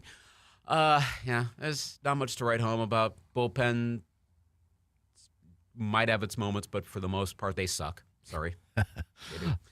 All right. We'll wait for the prospects to start making their way up from. From St. Paul. The Saints look more exciting right now than the Twins. And that's the future of the Twins, and hopefully they pan out. But right now, you'd rather watch a Saints game than a Twins Speaking game. of the future and such, we've now seen, I'm waiting for who's the next AAA player to sign a massive contract because we need another one. Cooper Pratt a couple days ago, and then the Mariners shortstop, who's Colton. or Emerson. Or Emerson, Yeah. right. Colt Emerson. Yeah, Yes. Emerson signing that deal. Obviously, Jackson Cheerio did this a couple of years ago. We've seen other teams do this, but do you think and the Mariners, I think, are a unique one too because they're a common pick to go to the World Series this year, right? Mm-hmm. And it's like, oh, then they do this. I don't know if I want to use the word trend, but can we see more teams with the uncertainty of what's going to be happening with this labor negotiation such? I think Jeff Passan kind of worded it in terms of maybe more teams trying to lock in their players. It's a risk, but locking in players during their prime and getting this budget thing. Now, I don't see teams like maybe the Dodgers doing this or the Mets where they can afford to potentially do this, where they can afford to take on the risk probably, but two, do they really need to do this when they can already shell out money for proven talent? Yeah. I don't know, but could we see more teams starting to do something like this? If they have the talent at the younger end, probably. Do any of these guys, I forget, any of them have Scott Boras? Cooper Pratt did. It's a little surprising on Yeah. that one.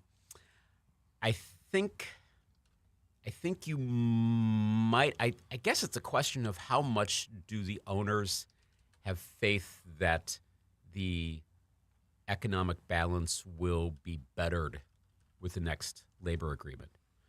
If you think it's going to be, then you don't necessarily have to worry about it. On the other hand, it's a pretty decent futures bet. Mm-hmm. I mean, you're signing them to a long-term deal, but you're also not spending as much money. You get in early, so you may end up wasting if they're a dud. But if it works out, man, you got them for a pretty good deal. And baseball does not have the climate of the NBA of a couple years into the contract, they're just like, no, I'm out. Sorry, trade me. Whatever, and the player has all the leverage, even with a contract. That doesn't really happen in baseball. I suppose it could at any given moment if players start doing that and they're sitting out games and suddenly focusing on their load management or something. It could happen. I don't think it will. But it probably has to do with that. Like, do the Pirates have a guy coming up? Do the Reds have a guy coming up? Well, the Pirates have that really good prospect. Who was? He was raking and blanking on the name, but I know who you're talking about. In exhibition baseball, Connor Griffin. Connor Griffin. Mm-hmm.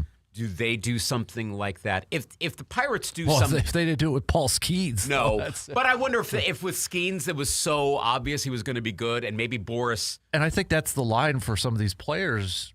You know, do we get to a point where some players that are going to take the security, or are they going to be like, no, I'm going to bet on myself? You're going to have to wait a few years, probably. Yeah. I think it like there's a certain area, with the exception of, do we want to call him a unicorn? I don't know quite yet. But Paul Skeens seemed to be such a sure bet. Right. That. Let's say Ken Griffey Jr. is coming out again. Yeah. Is he going to do that? Probably not. Where you go, okay, they're going to be a big star. The agents probably say, no, we're not going to do that. Come on. We know they're going to get a big contract in a few years, unless there's a surprise blowing out their arm. No, everything is confirmed. So the team could try, but especially if Boris is the agent. Mizorowski might be that example for the Brewers, right? Potentially, but we're not quite sure. Like, we had the little bit of the roller coaster in the opening game. Like, literally at the first inning, you're like, oh, no. And then it turned out he had a great game. So do you want to do a long-term deal with him or not? So I think pitchers are the weird ones a little bit. Because, even though Brewers did do it with Freddie, it worked. But not always. Aaron Ashby is another example. You're probably going to see it more with the position players, but the younger position players. Again, like guys who have not played Major League Baseball or maybe just a handful of games. They're still young enough where there's a little bit more risk on the team's part. Once they establish themselves a bit more at the Major League level, then if they show it's not like a 3-game fluke, if they do it for a whole year, I think you're out. And then... sorry, you're going to have to try to afford them down the road, or you're going to have to trade them if you're a smaller market / lower revenue franchise. But it makes sense, right, with Pratt, maybe with Griffin if the Pirates end up doing that. But I think it's got to be those like, oh, wow, you're doing it with this player and they haven't really done anything. Be curious, though, with the next labor agreement. I have no idea what that. None of us know if that's still going to make sense. Maybe it doesn't. Maybe you can. Maybe they can sign him up, lock him up longer. We'll see what that all is. But for now, I think you'll see more of it with players that the diehards know about and casual baseball fans are like, who's Cooper Pratt? I'm sure there's a lot of Brewers fans, more casual Brewers fans, who've never heard of Cooper Pratt. Right. And now you know because of the contract. Right. Well, and then, he kind of got lost in the shuffle because of all the infielders that, the Brewers have now with Jet Williams and Jesus and all that stuff, too. So. They've got a lot of young stars, period, that, there's another one out there? Well, he'll presumably show his worth. But for the Brewers, I think given their economic situation, it's worth it. It's like, I don't want to say taking a flyer because that sounds a little too casual, but it's kind of what it is. Yeah. Okay, let's take a quick break, and then we got to do some picks. We got baseball games to get to here, and we got some hoops games if any hoops fans are still paying attention. If you're a Timberwolves fan, you still got something to root for, I guess. So, all right, final break, and we'll be right back after these quick words.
All right, wrapping it up here on this Wednesday morning, making the turn Wednesday. Let's get to some picks, by the way. How was your bracket? You didn't do a bracket. I didn't do one this year, yeah. I just sat out this year. Good, because I've got all my Final Fours alive, so. Nice. Don't matter if neither one of them win this weekend, though, so. Yeah. I need UConn and Arizona to win. Okay, so, noted. Noted. Hey, I got some crap for picking Illinois in the Final Four. Doesn't have crap now? That makes what? I will say it's kind of nice to not do a bracket because then you can just like. That's how I feel about fantasy football. Yeah, you can actually root for what you want to root for and not have some other thing that's interfering. Yep. I'll be back to a bracket, I'm sure, next year, but it is kind of nice. That's where I'm at with fantasy football. Yeah, it's okay. So maybe that's what I should do for the draft. With no Packers first round pick. Nah, that ain't. No. So. Let's do some NBA games here. We got Philly taking on the Wizards. The Wiz. I'll take Philadelphia. Atlanta and Orlando. What a situation. I'll take. You know what? Orlando gets the upset there. I'm gonna go Hawks. They're white hot, but still. Boston, Miami. Boston. Yep, Celtics. Knickerbockers and the Grizzlies. I'll take the Knicks. Kings, Toronto. I'll go with Toronto. Yeah, Raptors. Pacers, Bulls. Somebody's got to win. Sorry. Let's go with Indiana. Why not? Let's go Bulls. You need to win, and the Bucks need to lose right now. And the Bucks, I'm not even going to say it for last anymore. Bucks and Rockets. We care. Houston. Yeah, Rockets. Denver, Utah. I'll go with Denver. And then Spurs, Warriors. The Spurs. Baseball, we've got the A's taking on the Braves. I'll go with the Athletics. I'll go Braves. Let's go Rangers, Baltimore. Baltimore. Yep, Baltimore. Pittsburgh, Cincinnati. Paul Skeens is on the mound. Skeens with the rebound, I'll say. Pittsburgh. Yeah, yep, Pittsburgh. Washington and Philly. Philadelphia. Did yesterday? I gotta double check yesterday. Just hold on. Just hold on for a second. I know. Did he hold on?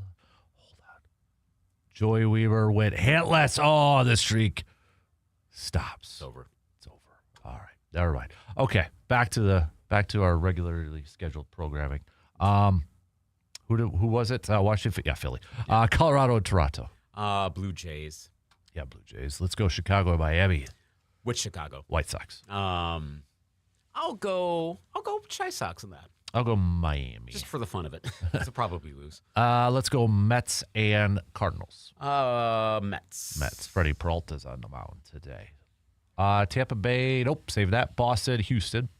I'll go Astros. I'm going to go Boston. Garrett Groshet's on the mound. Oh, yeah. Angels, Cubbies. Cubs. Tigers, Diamondbacks, Tariq versus Zach. Wow. I'll take the Tigers. I'll go Tigers, too. Yankees, Mariners. Wow. I'll go Yankees off to a great start. I'll take New York. I'm going to go Mariners for this one. Giants, Padres. I'll take the Gigantes. What'd you think of those Gigantes alternates? Yeah, that's okay. Like in kind of 80s throwback. Not like a Wisco one. I'm going to go Padres for this one. Let's go Cleveland, Dodgers. Dodgers. Your Twins taking out the Royals. Joe Ryan's on the mound. I think the Twins get this one. All right.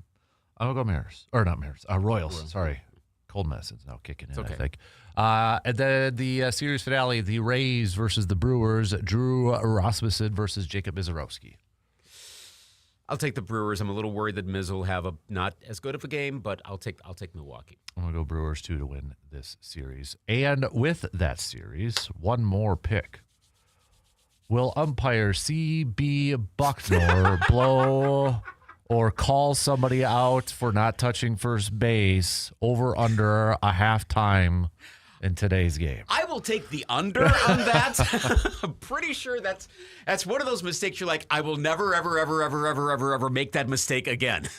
Like, I don't know if anybody watched the the replays of that, but the Kevin Nash and Pat Murphy smiling after they got it correct, like, did that really happen? Like, you can't even really get that mad about this because it was so obviously going to be like, okay, come on. Right. I just like what you could look at the replay. He wasn't even looking at it. He was looking where the ball was going. He's not even looking at where Bowers is running. So it's like, wouldn't even if you were looking, would just the normal reaction be like, yeah, he touched it? Like, what crosses? That reminds me of an awful call I probably made as umping bases in a beer league slow pitch softball tournament in Lublin, Wisconsin. That's what that reminded me of. I was like, oh, wow. Like, what usually, if you screw something up because you're not entirely paying attention, it's because you default to what you typically would do in that situation. Typically, I think you'd call them. You wouldn't say like his foot was off the bag. That is quite the rare thing to happen. Yeah, it is. So why would you then be like, oh, sure, yeah, he didn't hit it? What? Be that like what? Yeah. I don't know. The lineup card is out, by the way. Just dropped for the Brewers. Terang, Contreras, play catcher, Yelich, Bowers, Mitchell, Frelick, Perkins in left, Hamilton, Ortiz, and The Miz. So, okay. Yep, that's your lineup. We officially settled on The Miz as I'm nickname? gonna go Miz Kid. Somebody said Miz Kid. I like the Miz Kid better. Because what was the other one we were bouncing around last year? Something other than I don't Miz, remember. or maybe someone had a nickname that was better than The Miz. Because I keep confusing it with the wrestler / MTV guy. Yeah, I like Miz Kid, so I'm trying to train myself to say Miz Kid. So that's a play on Whiz Kids and something unique. Mm-hmm. Yep. Prefer unique nicknames. I agree. So Did you see any NBC baseball, by the way? one moment. Yeah, I like it from the little bit that I've seen. Of course, when you have Jason Benetti is your main play-by-play guy. I know they have other, but solid. It's NBC. You know you're going to get a good product with it. Mm-hmm. Yeah. So no, I thought it was fine. Yeah, that's good. Did you see the Netflix one? A little bit. I know a lot of people did not like it. They thought I it was didn't watch too it Netflix-y. enough. Yeah, I didn't watch it enough to get an opinion because it's on in the background. So Same. I'd watched it just a touch. I'd have to watch a full game, but it kind of doesn't matter as much because they're not a major player. Right. I'd be more concerned if NBC was screwing it up because they're a major player. Yep. All right, that's going to do it for us. Have a good rest of your Wednesday. Back at it tomorrow morning, same place, same time. See you then.